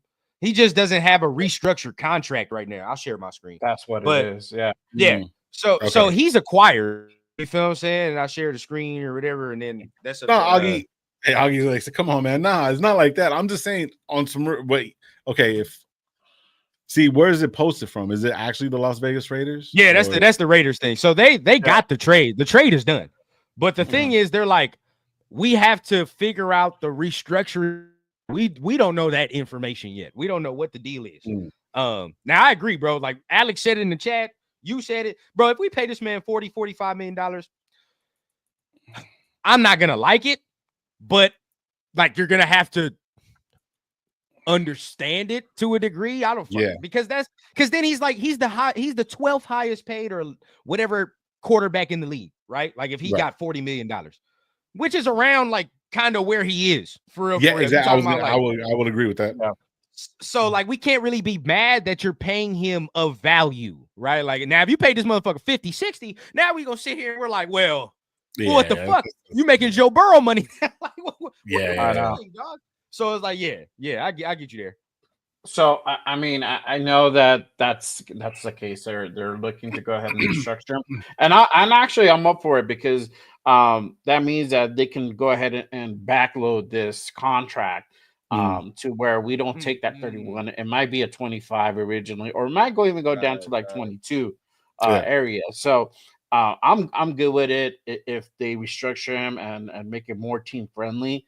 But right now we're on the hook for 31 and we have a deadline. So I don't know if anybody knows. So their deadline is tomorrow. If they don't come up with an actual extension, then we got to pay Geno the $16 million. That's I think Gabe posted it right here. So you go up a little bit right here. He has to play a minimum of 1 year left on the deal, but if it's not restructured by tomorrow, he gets $16 million tomorrow, and $31 million goes against our books this year. So shit. So it's a time frame. It's a time crunch. Time frame. We could probably gonna hear it today sometime. Like, hey, we restructured him. So hopefully we do. 3-year deal, 2-year deal, whatever it is going to come out. I'm not trying to scare nobody, bro, but it's like it's you know what I'm saying. And I'm not saying I don't want Geno, but crazy as shit happens. You know what I'm saying? So that's all I'm looking at. And I'm not trying to put no false information or any of that shit. I'm just looking at it realistically. Why isn't he signed? You know, hey, now, Lo, if Geno back out on us, I'm right with you, Lo. That Tom Brady shit don't mean nothing. If Geno says, I'm not with that brother. Yeah, we're not doing that. I doubt it. He wants to come. He wants to play. Yeah, with Pete. I know. And he put the eye emoji when Pete got brought into the Raiders. And I put that out there. I remember. I'm like, oh, hey, Geno Pete again. That might happen. I don't know. Yeah. And sure enough, we're here now. So I think that he wants to play here. He wants to be with Pete again. Yeah. His numbers do improve. He had he didn't have the greatest season last year. The year before that, once he left, but the numbers do prove itself. Like he is better with Pete here, and especially last year with Pete, he put over 4,000 yards. Yeah. Yeah. Oh yeah. Like, you know what I mean? Yeah. Oh, yeah. He's putting up 4. For sure. Man, it's crazy, but man, I appreciate you guys, man. I really do. I'm gonna get out of here, man. All right. You want to tell them where they can find you and what you have going on? Yeah. Quick? I think we're gonna be going. I think Gravy's going a little bit live, but if you go to Raider Nation Live on YouTube, all one word, you'll see us. We're like at 1,000 subscribers, man. We go live. Gravy goes live all during the week. We usually do a podcast on Tuesdays. We're doing Wednesdays nights, and then Sunday night we might have something Sunday during the day tomorrow. Not too sure, but I know Gravy's probably going to be going live here in a minute. Yeah, man. And then on IG, it's Raider Nation Live __. But then we got my guys, Gravy, Coach Gravy at Coach Gravy on IG, at Raidergate 420 on IG and on YouTube. But yeah, we're live, bro. We're pushing. We're doing our thing, man. Also, man, if you guys ever want to collab with us like we're just doing here, I know we usually run like 3 or 4 people, but man, reach out to us, man. We have no problems with anybody. You know what I'm saying? We just want to have a good season, and we want to push the envelope a little bit to make you guys think and get ready for, the season, because we all want to win no matter what. But this is just all opinions, and we just want to have a good time, man. And if we talk a little bit of shit, man, we talk a little bit of shit. It's all good, man. It's nothing crazy, but I appreciate you, Jay and Run, man. I appreciate both of you guys, man. I like the work that you guys are doing. Run, you've been doing it for a minute. I see Jay, you coming up there, bro. You coming up, man. I see you on TikTok and the whole 9. I see you. So yeah, man. I see you guys, man. Hey, salute to y'all, man. As always, man. It's always love, bro, and it's always like I say, bro. Ain't no reason we can't all do this together, man. Government gonna. Oh yeah, of course, man. I don't mind pumping up everybody. You know what I'm saying? So and there's been situations where you've done that before, but I'm not taking it personal. I don't take anything personal no more. This is just something that I love talking about ball. I look at facts while we're on, you know what I'm saying? I don't know every single player, but like I try to, bro. But I appreciate all you guys, man. You guys subscribe to Jay Raider and Rundown. It's Just Raiders Baby podcast, man. You guys sign up. I know a lot of people from over here, man, but come over with Jay and Rundown, man, and get them going too, man. And sign up, subscribe, all that good stuff. Hell yeah, man. We appreciate y'all, hey, man. if you guys ever need anything, bro, all you guys gotta do is hit us up, bro. You already know what it is, man. For sure. Hit me up, bro. If y'all need anything for a show or whatever, man, tap in with me. Yeah. Hell yeah, bro. You guys have a good one, man. Have a good weekend, man, and don't drink and drive, everybody. I don't care if you drink. Do anything. Just don't drink and drive. Call Uber, bro. Trust me, it's worth it. There you go. Exactly. All right, fellas. You guys have a good one, man. Hey, appreciate you, brother. Thanks for tapping in. Yes, sir. All right. Cool. That was one, bro. That was one. Yep. Real one right there for sure. Hey, appreciate everyone tapped in today. 100 people, over 100 people in the building. If you guys haven't done so already, make sure you guys go ahead and hit that like and subscribe button for sure on both channels, all three channels. Just Raiders Baby Podcast, the Raider Rundown, and Raider Nation Live. Make sure you guys head over there and go ahead and give him a subscribe for sure. Appreciate everyone tapping in on this Saturday morning, bringing you quality content. Of course. Saturday morning for sure. All right. Let's go ahead and head over to the chat now, because obviously we got to make sure that we appreciate all of our people. Tap in with the chat, bro. Yes, sir. Hey, I'm gonna be right back. I got another baby emergency. Give me 1 second. You're good. Don't trip. All right. Let me go ahead and head on over. All right, y'all. So let me know your thoughts on this week. Who do you think we should go for? Because we're still on that topic. I'm gonna go ahead and go back into it, because obviously I think the next one. Let me know if I'm wrong. And I put up a poll. So if you guys are on my channel, if you haven't done so already, make sure you guys head over and cast your vote on that poll. What position would you like the Raiders to pursue next? Wide receiver, linebacker, running back, or O-line? Currently, 38% says the O-line, 25% says wide receiver and linebacker, and 12% running back, with 16 votes casted in. So make sure you guys head over, cast your vote, let your voices be heard for sure, 100%. But I appreciate everyone tapping in. But obviously, there's still some key pieces that we're looking to go ahead and fill. My take is that I definitely would not be mad on signing a wide receiver. A couple of names are out there right now: Stephon Diggs, Keenan Allen, Amari Cooper, and obviously Tyler Lockett. I think are probably the front runners in this free agency that are still available. Currently, I don't know if you guys know or watch this or not. Hang on 1 second. Let me bring my guy back in. Oop. All right, cool. I don't know if you guys seen this or not, but Gino posted a workout video, I think the other day, of him and Diggs working out together. So that might be a possibility. Maybe Diggs comes out to Vegas. I don't know. I like it, bro. There are some people that was mad on Twitter and on X and all that. Like, nah, I don't want Diggs, bro. And I get it. He is coming off the ACL, so you kind of take a year to kind of get back to where you're supposed to be off of that ACL. But honestly, bro, like, to me, he's the most talented receiver left in the pool, right? Like, we talk about Keenan Allen. Keenan Allen is up there in age, bro, and he's very slow at this point. Very, very slow. And we can't even lie and say he misses game, or he don't miss games, because Keenan Allen's gonna miss games, right? Like, Tyler Lockett's cool. He doesn't add the explosion. He doesn't add the certain degree of what we need, I would say, per se.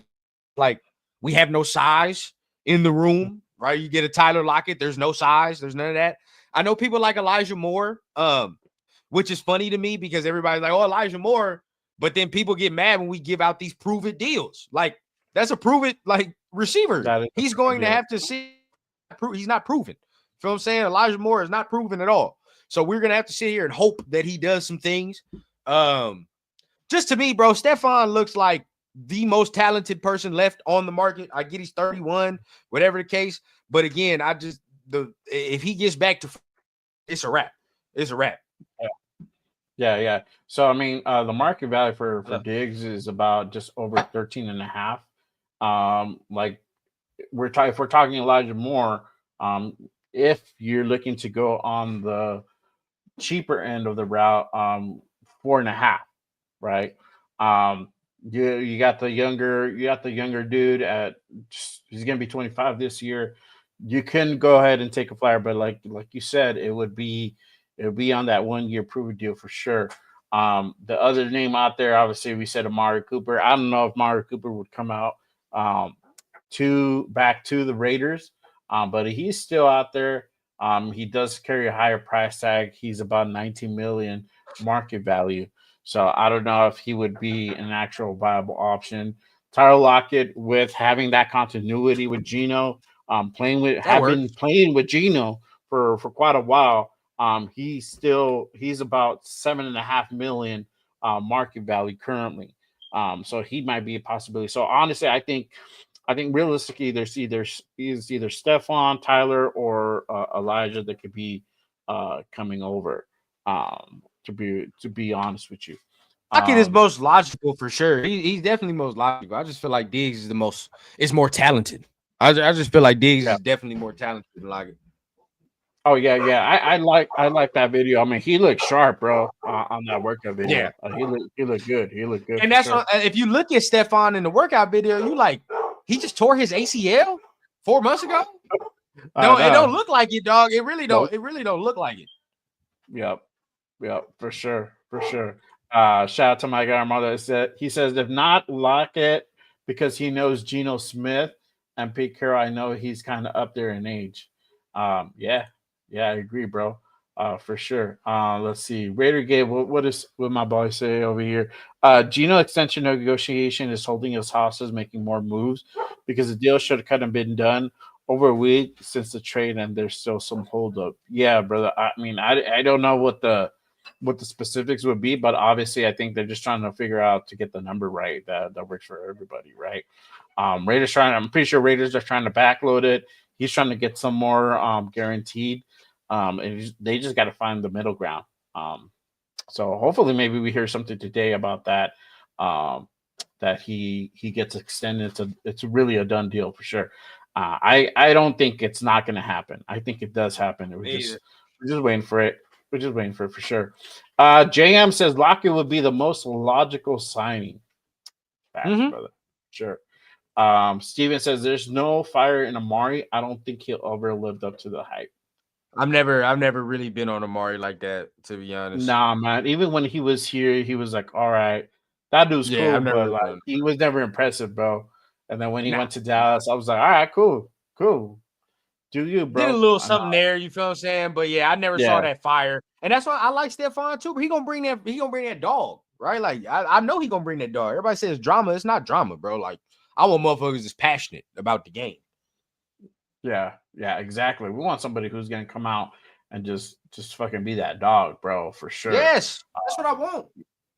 Yeah. Let's see. My guy, God Family and Raiders. The bonus is available as of tomorrow. That bonus can be converted into a signing bonus to lower the cap hit. Yep, exactly. So it's just lining up the numbers for Geno, man. At this point right now, for sure. But yeah. So I said wide receiver. Who do you feel run? What position do you think we need to go after? You can still look at the linebackers because there's guys like KJ Britt who played in Tampa Bay, right? Like with Spy Tech and all that. So you can look at that. If you wanted to bring him in, Kaiser White, if he's still available, you could bring him in. Now, running backs is gone because I like what we did as far as running backs and things of that nature. I feel like that's good with Mostert. I like him as a veteran. So that's a good signing as far as that. But yeah, bro, there's really it's not much we need to do as far as bargain basement shopping now, right? Like it's like you can get a couple guys here and there, you guys to do a couple things, but as of right now, bro, like it's more draft for me. That's where I'm looking. Yeah. So as far as draft, right? So let's pivot to the draft.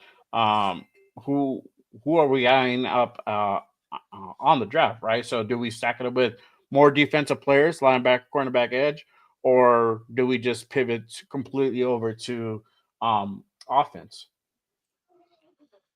For me, I'm starting to lean on the side of like, and I've come to this conclusion like over the last week. So this is fresh, but Jalen Walker is a name that continuously pops in my mind 24/7. I'm talking about this draft process because he might be exactly what we need, right? We need another edge, right? Like now we lost Chase on, we need another edge. We can use some more linebacker help. And he does both of those things, right? So, and the versatility you would be able to have with Jalen Walker, Jeremy Chin, all these other type of guys, right? That you be able to mix and match and intermingle, bro. It would be crazy. So I'm looking at him. I still want Mason Graham some way, somehow, if we can do that. I don't feel like cornerback is the immediate need because I still have some belief in Jack Jones, some belief in Jacorian Bennett. So it's like, I don't know if that's the immediate impact right now. I'm going to take somebody on that defensive line or that's going to impact that edge. That's exactly what I would do. Mm-hmm. Yeah, for sure. I mean, I'm thinking Jahad Campbell. If we're looking linebacker, Jahad Campbell is popping up my name now. I don't know if we realistically will be able to go ahead and get him. We might. Another. It just depends what we do at number 6, right? If whatever we do at 6, will determine how we go about, the other rounds. So I feel if we get, let's say we get Shedeur, right? Shedeur is there. We get him. We got that stitched up. I definitely take a move at Jahad, right? You can still get wide receiver and running backs in the later rounds. But I feel that getting a top tier linebacker, but you got other guys too. I like Olalejo from UCLA, Schwarzenegger too. Jeffrey Bassa from Oregon. I like Jeffrey Bassa. Yep. So he's nice. I there's a couple guys I really do like, bro. I definitely feel we've put ourselves in prime position to take whatever. Now, of course, if we go offense, you already know what position I'm talking about. That's only if he falls. Yeah. Okay. Yeah, for sure. That's only if he falls. And that's Shedeur, right? Of course, if Shedeur falls, it's no brainer for me. I'm taking that. But I'm not even I don't really think we should go offense, honestly, but it's gonna be Shedeur for me. Like that's where I would be at. Yeah. Let me bring up this subject. And I know you talked about it. I talked about it. I know I think the trend is shifting now. Everybody's on that get Genty at 6 train now. I'm not with that. I feel that you don't need to go ahead and get a running back so high with this draft class. You got guys like Hampton, you got Judkins, you got Henderson. The list goes on. I'm missing Caleb Johnson's another one. I'm missing even more dudes. The list is really, really lengthy.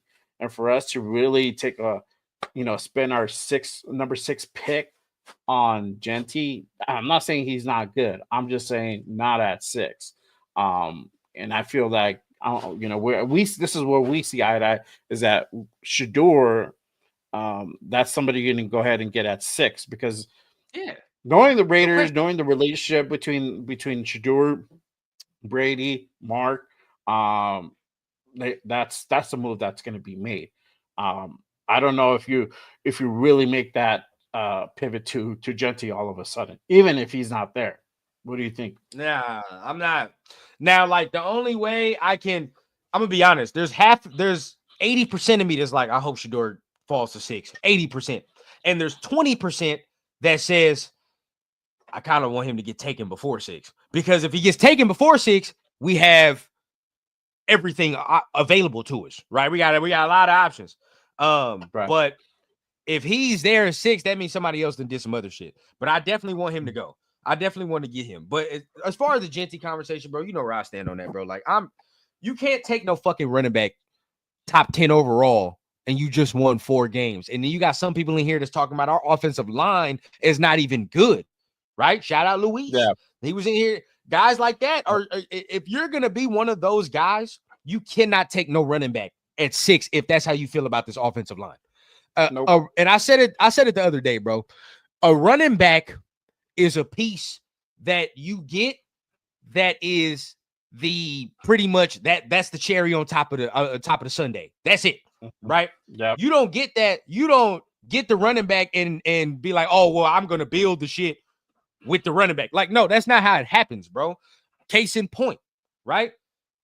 Yeah, the Eagles went to the Super Bowl 2 years in a row. Guess what? They went to the Super Bowl with fucking Miles Sanders, right? That one, they went Miles Sanders. He's a free agent. He's looking for a job right now. But guess what they did? When the team was better and they felt like they had a more overall team, they said, you know what? We can upgrade this shit. And now we can go get safe. Did. Yeah. That takes us over the top now because we're ready for that. Bro, you feel what I'm saying? We're ready to take on something like that. Bro, just multiple. I'll end it off like this, bro. 2 examples I can give you right now. Maybe even, no, 3. 3 examples I can give you. We start with Saquon. He got drafted top 10, right? He had to leave. He had to leave that squad because they were not ready to take no running back top 10, and he had to leave to go somewhere else, and now he won a Super Bowl. Okay, cool. Second case in point. I'm going to be real, bro, and he's still with his original squad, but I feel like it's coming to a head. If you look at Atlanta and them taking Bijan Robinson, like it's a cool pick, but it ain't worked out to the degree that we're thinking the top 10 pick should be working out as far as a running back. Right? Like, nah, it has not worked out to that point. And last point, us, bro, we just did this shit. Like, 4 years ago, we just did this shit with Josh Jacobs, dog. We took a running back first round that we probably should not have taken in the first round because we were not well equipped as a team, right? To a point to take this man.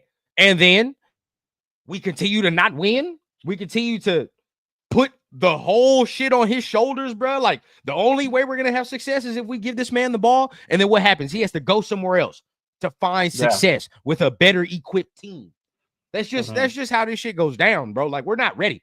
Like, in 2 years, when the team is right and there's a Genty in the draft, oh, by all means, right? But guess what? We're not gonna be picking at fucking 6.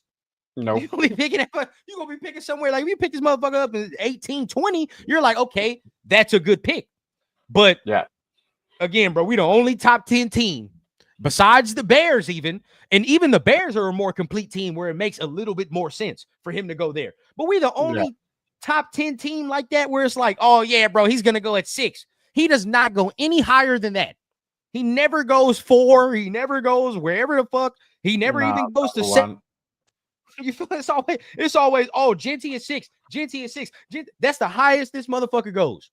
I swear, bro. And it's like, I'm not saying he's bad, but it's like, it's the media expecting us to make bad decisions.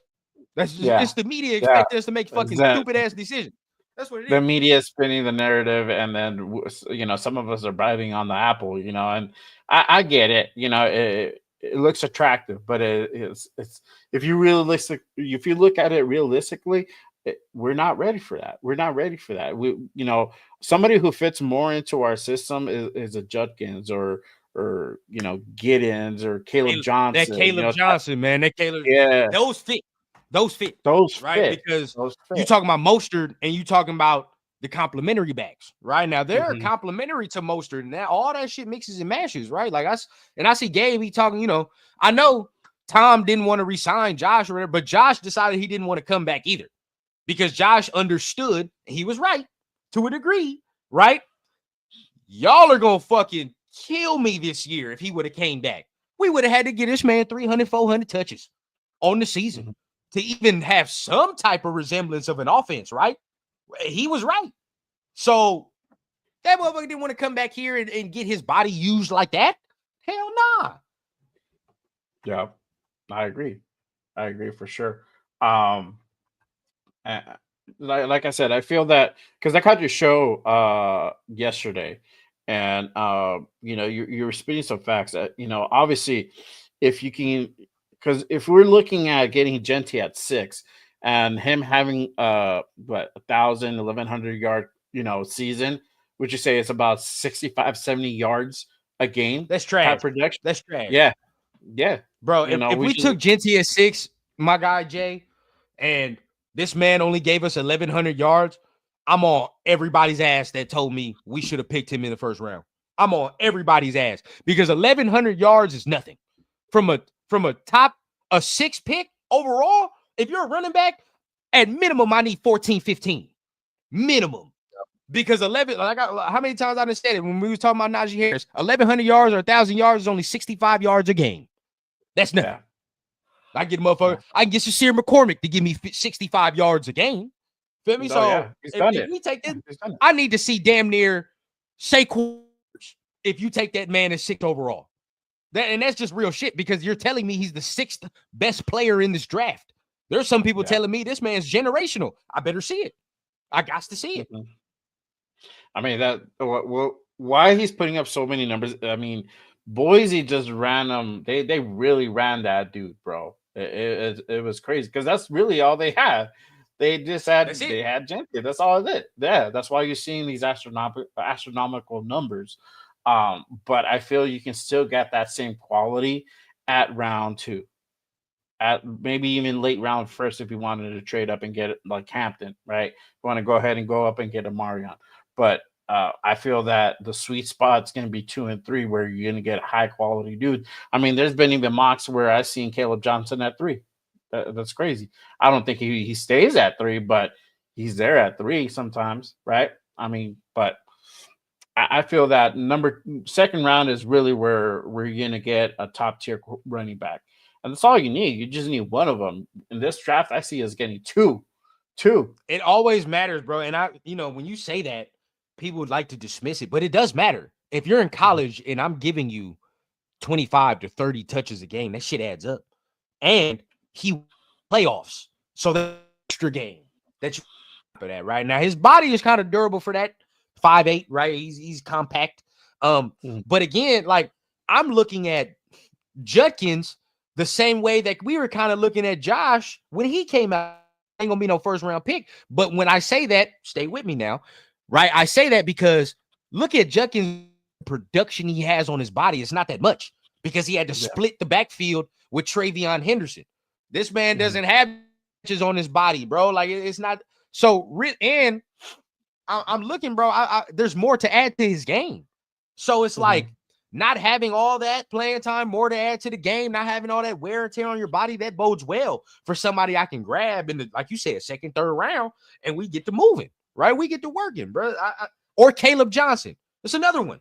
Very durable at his time with Iowa, bro. Only had like tech injury, and that shit was like in 2023, right? So it's like that man at his size to be durable like that and to not have any injuries, bro.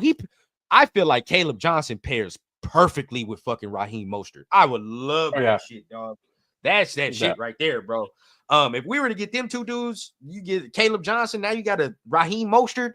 You add maybe if you want to keep Sincere Shore, I'm fucking with that. I like that room, bro. I'll still take another one, undrafted or whatever. Definitely. Yep. And then there's gonna be a lot of dudes that could even go undrafted. It's just that's how deep this class is. So I don't know. I every time I hear that triggers me, bro. And I'm over there, typing up and keyboard warring. I'm like, what are we doing? Why at 6? Because that's expected of us. I'm like, no. How could you want a guy that high on this class where you can get so many dudes? And I keep saying it over and over and over. The meat and potatoes of this draft is between rounds 2 and 5. That's really where you can get all the top tier 100%. Talent in multiple classes, right? Talking about linebacker. Some teams gonna make some dumbass decisions. You feel me? Like, and we gonna get some dudes that slip that shouldn't, like Jackson Powers last year. No way Jackson Powers should have been in the second round, dog. Stupid. But we thank teams for being dumb. Yeah. Exactly. Even Bowers, bro. Bowers, no way. Now looking back at it, bro, where you think Bowers gets selected last year's draft? Looking back at it now. I mean, what he was projected at 6, 7, something like that. Oh, it was like a damn near top 5 pick. Yeah, and he got picked 13th. Got picked 13th. No way. I don't know. I don't know, bro. Like you probably redraft Bowers is up there. That motherfucker. Knowing what everybody knows now, he's going number 1 overall, right? Oh yeah, or number 3, right? You do number 3, yeah.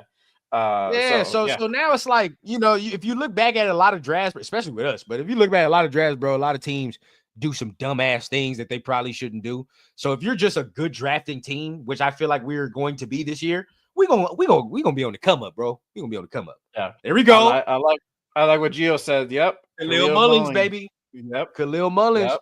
Nobody talk about him. Nobody talk. If you guys haven't seen it, go watch the tape on Khalil Mullins over at Michigan. Beast. I like guys Khalil, like dog. 6'3", 6'4", 225. He's about I think 6'2", 220 something. Yeah, 6'2", he's a monster. He's a monster. Former linebacker, man. Former linebacker. Yep. Converted it to running back. Smashing dudes. So yeah. Look, those type of dudes are available. I mean, and for us to be like, oh, let's go get Genty at 6. I don't see it, man. I feel like it's lazy. Like it's lazy by all media. I feel like it's lazy from a lot of people when they just slot him in there because we need a fucking running back and Pete Carroll likes running backs and blah blah blah. Like, bro, that's lazy, bro. That's lazy. You're not giving me no explanation. Now, when people, if we're not gonna go Shador and we go offense, another guy I like, and shout out to you and shout out to our guy LV too. I think Raider Alex said it. McMillan. You get McMillan. And when people say McMillan, that at least fucking makes sense, right? Because you're like, well, we need an X. We need a bigger body receiver. We don't have anybody that has the catch radius that he has. Pair well with Jacoby Myers and Bowers and Tucker, and it's a good room, right? It complements. And we've seen Geno be good with that type of body type of receiver, right? Like that big body, he had DK and all them. He's good with that type. So I can work with that. That makes sense. Oh, yeah. That makes sense. Just just saying, get Genty because their running back, because their run game was bad last year. That shit is lazy to me, bro. It's just lazy. I mean, even if you don't get McMillan at 6, right? I mean, with again, this wide receiver class is deep too. I mean, if let's say let me put on my GM hat. If I'm at 6, right?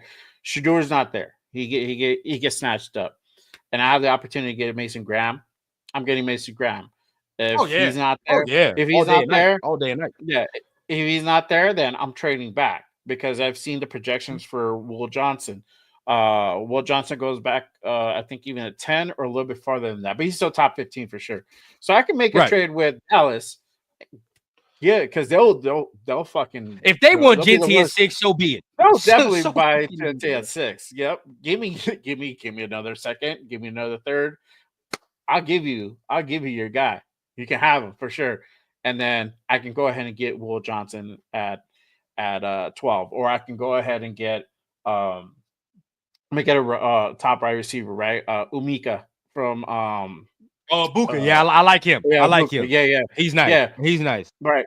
Or you can even make the case of now getting Dart at 12. Dart at 12 makes a little bit more sense than getting him at 6. I'd still be mad because I've heard that shit before. I'm like, no, I'd still be mad as hell if they did that, bro. That'd be so stupid. It makes a little bit more sense at that point, but I can still trade a little bit. For sure. Yeah, for sure. You go down from there. Raider Alex, he says that Genty has a chance to be generational. This is where my hater hat comes on, I guess, if that's what you want to put it. Or let's just say running back hat. For me, bro, I don't see generational. I could be the one. Y'all can call me stupid if you want. When I look at Genty, bro, when I think of generational running back, I think of Saquon Barkley. Like when I saw Saquon at Penn State, I understood what that was. That's different. You're not seeing motherfuckers that move that quick and do what he does, right? Like Saquon is a different beast and animal, is what I think about generational running back, right? Because I don't think you build him like that no more, or like that too often. With Genty, I like Genty. I feel like some of what he does is being overblown a tad, and this is coming from pure running back speak, where it's like a lot of what he does. What I said before is contact balance, right? A lot of what he does is bouncing off of things and doing that at a high degree, which can work in the league. It definitely can work, but the consistency of when it can work against these bigger bodies is the question mark, right? Like, how consistently are we going to bounce off a Chris Jones, a Khalil Mack, like everybody says, like some of these guys that we have to go against. Brandon, is it Bearing, I believe, from Denver, or Dre Greenlaw when he comes in. How are we going to consistently bounce off of these tackles? You know what I mean? Like, that's my question mark, because that's his superpower. It's the balance. He has the almost Camara like contact balance where shit's unnatural, unhuman sometimes, where he can get hit off balance and still get up there. But the consistency at which he does it at his size is going to be the question for me. Is how long can he do that for? Yeah, for sure. Let's see. Oh man, I missed.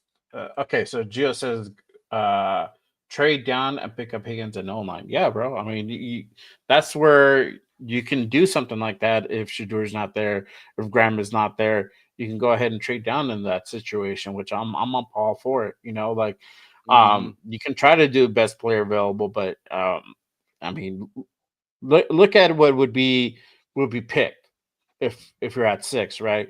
You're talking about Abdul Carter gone. You're talking about Travis Hunter be gone. Cam's gone. Shadur's gone. Right. That's already the 4 dudes, and then I'm missing one, right? Let's say Mason would be gone, right? So that's 5 dudes. 5 dudes that are gone. What's there to pick, right? Do you really want to go for Will Campbell at 6? Not after the combine he's had. I would wait. I would trade down. Well, He'll be available he's on more of lower a round. guard. Yeah, I think he plays tackle, right? Tackle guard, something like that. So, I feel that you can go ahead and get him at 12 or something like that. I feel that he would be available. But there would be slim pickings. There would be some pickings as far as top tier talent, right? That's where you would trade down and get Emeka or or a guard. You got Donovan Jackson out of Ohio State. That's somebody that, speaking of guards, because that's what we needed, right? I think we're like one guard away from having a really solid O line. I think that's a potential move that you can go ahead and make. My guy Steven says McMillan has good hands, but he's not fast enough. Yeah, I think it's at the stride, and that's what I saw in the combine was a stride. His stride just kind of a little bit off putting. I mean, I think he runs just either just under 4.5 or 4.5, something like that. But it's just that 6'5" height that's there. I like Jaden Higgins. That's another guy you can go ahead and go after as well. So let's see. I went a little bit high. All right. My guy now, man, Dylan Sampson, Raheem Moser is salt and pepper for sure, bro. I like Dylan Sampson out of Tennessee. I feel that he's a really solid running back. I think he can definitely fit what we have here. Bruin in Vegas for sure. Rafa, salute to my guy Rafa. I would love to see Mason Graham and Dylan Sampson getting drafted for the Raiders. I don't want to see Shadur go to the Raiders. Okay. Well, what do you base that off of, bro? Why? What do you base off of you not wanting Shadur? Let me know for sure. My guy Jack says no dart. Raiders have Geno. Yeah, but then what? I mean, if they extend Geno, bro, he's only gonna be here as long as Pete's here. Then we have to go through this carousel all over again. So I feel the move, no matter whether at 6 or at 37 or at I forgot what the 68. I think 68 is the next pick, or 68 is the next pick. They're still going to go ahead and go out draft a quarterback for sure. Let's see. Okay. Shout out to my guy Michael. I don't get hung up on pick numbers. The draft projections are just that, projections. One minority owned has a 7th round and became the GOAT. Yeah, I mean, projections are projections. At the end of the day, nothing's guaranteed, man. I mean, There's no saying that the number 6 pick is going to be the guy. Hang on one second. Let me bring my guy run. There we go. There's nothing guaranteed with the draft picks, right? You can draft somebody at 6 and not work out. You can draft somebody at, 100 and 180 and not work out. There's no guarantee. You can make a most educated guess, and that's at the end of the day, that's what you gotta go ahead and go with, right? You gotta make your best decision. I have a backup plan. I know what my backup plan at quarterback is. I mean, and some people ain't gonna like it, and I'm gonna go hard on the agenda push this next week, bro. But hey, look, if we not getting Shador, I'm going after Joe Milton, man. I'm gonna get Joe Milton. I'm not. If we're talking about all these late round dudes, you tell me, right? Is you think Jalen Milroe is head and shoulders above Joe Milton? No, for sure, no. Not as a thrower, as a runner, for sure. No. Yeah, as a runner for sure. But as a thrower, no. Project. No. Yeah. Okay. Now we look at Dylan Gabriel. It's not even comparable. Stop that. It's not even comparable. Okay. Now we look at, maybe you want to say Tyler Shook. Okay, sure. But Joe Milton is younger than Tyler Shook. Tyler Shook is 25 years old, right? Joe Milton, I think he's only like 20, 21. There's that. Okay. And then now, last but not least, the Will Howard. That's the one you can make the argument about. But again, Joe Milton has a stronger arm, a little bit more athleticism, right, than Will Howard does.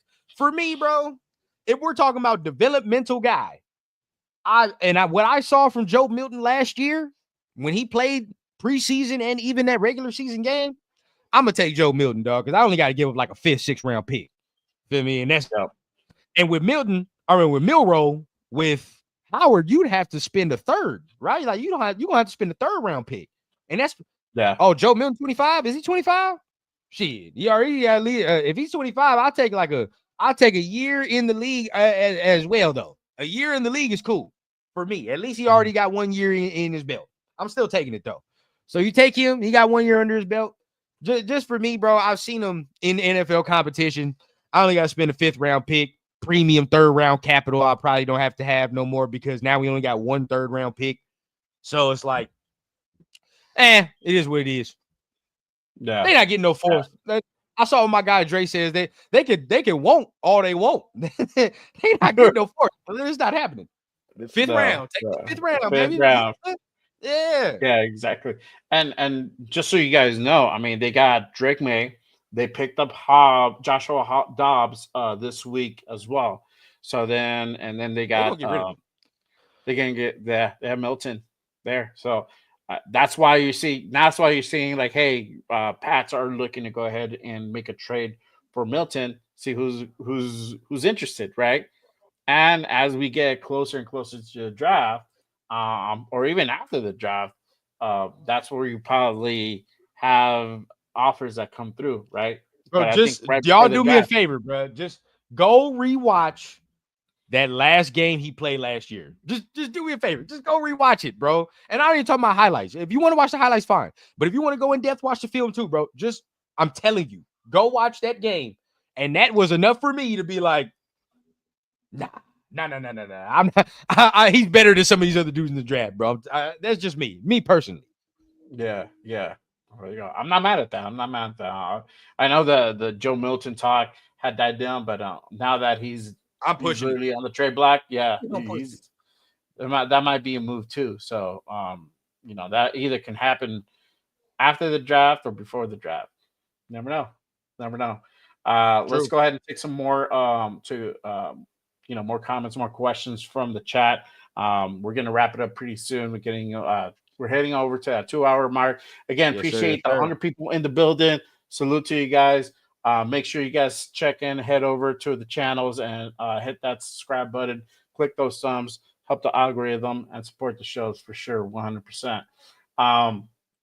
My guy, God Family and Raiders says, trade back to middle 1st round, pick up T-Mac, Emenawari, or Siobhan Revel. Then with the 2nd round pick, take Judkins and best D lineman or O lineman, or even have Trey Harris.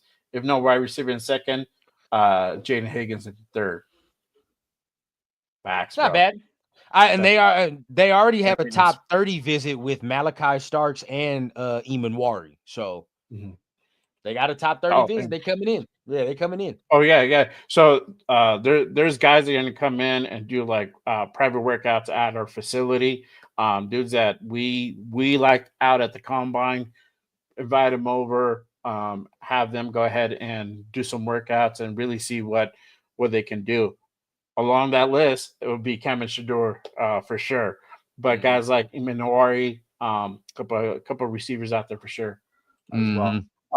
My guy 939 man. I think all know there is only one QB.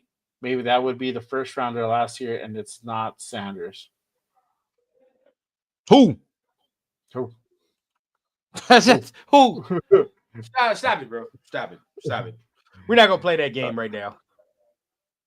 Okay, this is the thing, and I was telling Jack where you were off, because he's like no on Sanders, right? And he's like the Raiders got the QB for the next couple of seasons. Bigger needs not in order: linebackers, running backs, wide receiver, guard.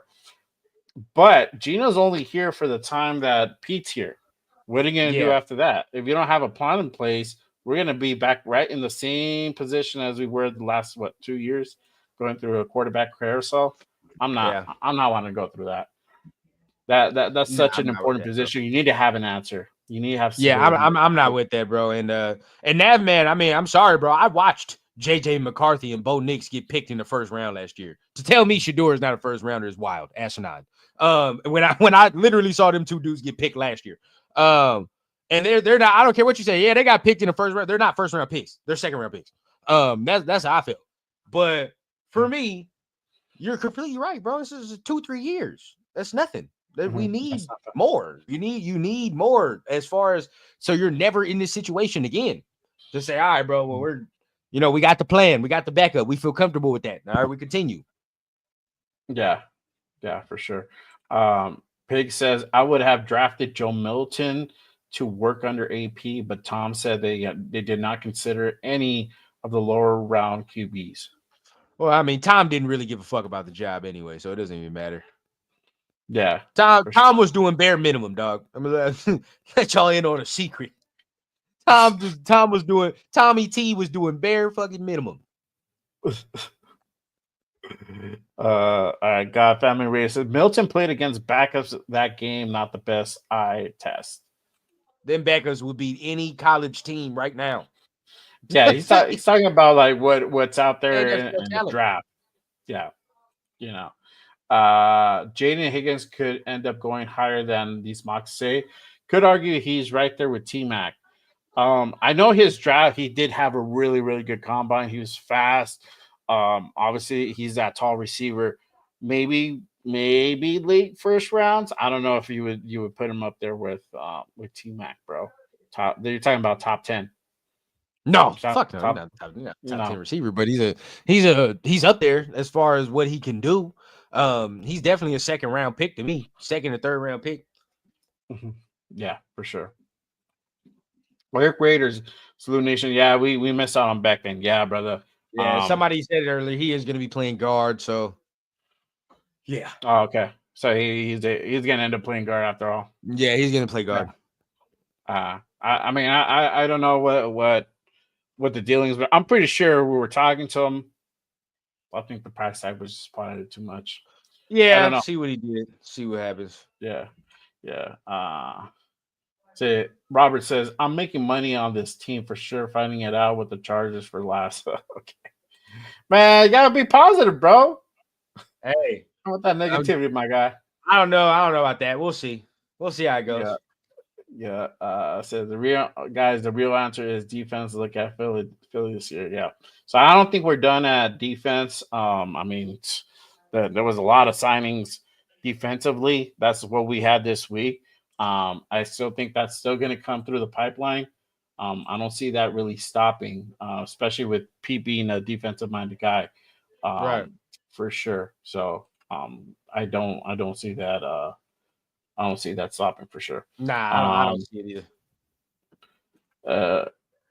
Jack says, Jay, run if it's between Shador or Mason Graham. Who? Shador, bro. It's not a question. That's it. Yep. A question. Back. All right. I think, and then we'll take this last question here, or last comment. No matter what the QB we get, they will sit for at least 1 or 2 years behind Yep. Geno. TB12 said it doesn't look like rookie QB starting day one. They need to develop them first. Facts, bro. And that's Which I mean, really what's it going is to what it happen. is, bro. As long as you have the solution or you have somebody that you feel comfortable with, then we can all feel comfortable. That's all that matters. Yeah, that's all it is. You got to have a plan for the future. That's Yeah. all it is. Yeah, for sure. And my guy Tony, bro. What up, came in Tony? late. What's the deal? I agree with what Rundown said yesterday that Genty talked to the Raiders at 6. Is smoke. Strummer trade. Yep. Nobody, Yep. no, bro. We still got a month and some change left. There's no way you can tell me that all of a sudden it's getting leaked that he has a ton of supporters in the building, bro. There's still like a month and some change, so it's way too early to be having them type of leaks like that. Oh yeah, for sure. Yeah, but I think that about wraps it up for us. Again, appreciate everyone tapping in on this Saturday morning. Appreciate you guys as always. Salute to nearly 100 people in the building still here. If you haven't done so already, make sure you guys go check in, hit that subscribe button on both channels. Yes, click them likes for sure.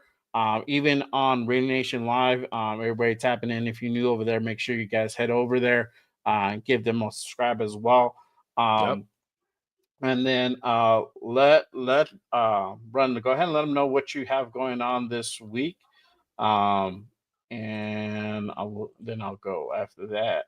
Oh, you already know what time it is, man. Appreciate you, man. Everybody, make sure you guys are tapping in on Saturday mornings, right? We're going to be doing the show every Saturday morning, 10 o'clock Pacific time. So if you want some more, more of that Raider talk to start your morning off, make sure you guys are tapping in with us Saturday mornings, man. We're going to have guests. We're going to always try to bring new people on.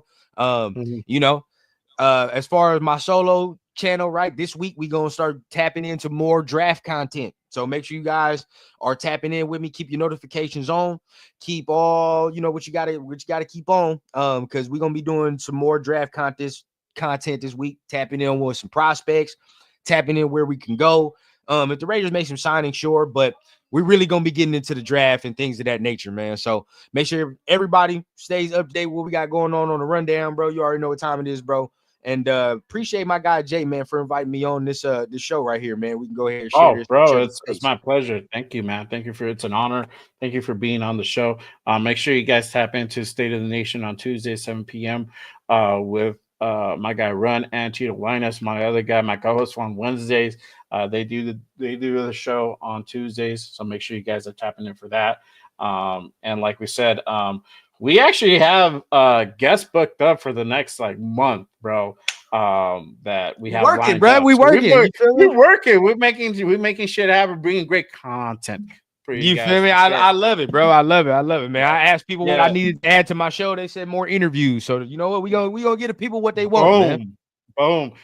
Just so you guys know, next week our guest is gonna be Lunatic Raider. Our guy from Raider Allegiance, salute to him. He's gonna be our guest on the show. It's gonna be a great show. I love Luna, man. He keeps it fucking hilarious. It's gonna be fire, bro. And I've been watching some of his shit. You know what I mean? So he got some good takes, man. He's gonna come over here and do his thing. Shout out to Low, by the way, and Gravy and all them too, man. Yep. Always great content they got over there, bro. Salute to everybody at Raider Nation Live, Gabe, Gravy, our guy Low, for sure. Appreciate all of you guys. I had all Raider Nation Live on Good Morning Raiders. So you feel me? We good. I love it. Yeah, so we got our show booked up for the next month. So make sure you guys tap in, turn on notifications. Run is gonna be here with me, so we're gonna be bringing it to you for sure. For me, make sure you guys tap into the Monday show. Raiders Unfiltered every damn Monday night at 9 p.m. Pacific, right after Cheeto's show, Buddha Raider podcast. Make sure you guys head over to Cheeto's channel. Go ahead and give him a subscribe for sure. And then on Wednesday, we have the panel show, the Raider Connection. That is with Cheeto Linus, Jeff New England Booster, which is here, and our guy LB Raider 10, and myself. It's a panel show. We do it every damn Wednesday at 7 p.m. Pacific. So if you want to hear different takes, different points of view, This is a great show to go ahead and tap in. We have our guy Run on every now and then as our guest, so he taps in pretty frequently, and we love it. And we have a fire show every time for sure. So make sure you guys go ahead and tap in the Raider Connection every damn Wednesday for sure. But I think other than that, appreciate everybody. Any final thoughts? Final thoughts, man. As y'all see, right? Low came on here, and I think I got to reiterate it every time, but just, to let people know, especially new people, how we get down, bro. As y'all see, bro, like Low came in here, he has some conflicting ideas and opinions on what I felt, what Jay felt. At no time, again, bro, did this shit get disrespectful. You feel me? Because it's all family. We all want the same thing. It is always to win. You feel what I'm saying? And again, the government gonna make more money anyway, so it don't matter. And we don't need to be sitting here getting mad at somebody's opinion, beefing, calling them this, and that, because they differ, right? Let me understand your point. Let's understand why somebody feels and speaks and thinks the way that they think.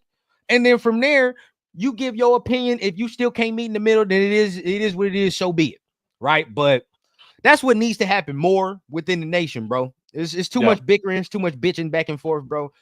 We all want the same thing, dog. We may go about it different ways, but it's possible to have a civilized conversation and still disagree. It is possible.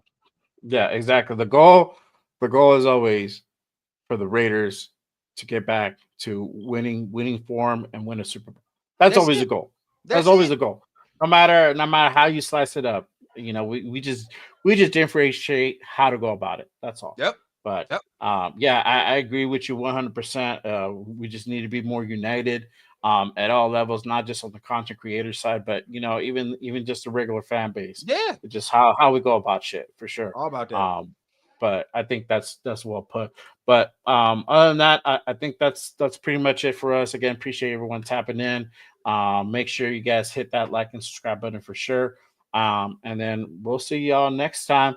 Next Saturday here at 10 a.m. Pacific with our guy Lunatic Raider. Make sure you guys tap into that show for sure. And go ahead, bro. Sign us off, and then I'll sign us off too. Hey, you already know what it is, man. We're going to see you next time here on the Good Morning Raiders podcast, air on Saturday mornings, man. Until then, hey, why get the cartoons and cereal when you can have the Good Morning Raiders and cereal, man? You know what time it is, man. See y'all next week, bro, and it's going to be a great one next week, man. Appreciate y'all. All right. Appreciate you guys. And as always, just remember, just Raiders, baby. Peace out, nation. Till next time. Peace. I'm gonna throw my new intro. There you go. There we go. Hope you guys like it.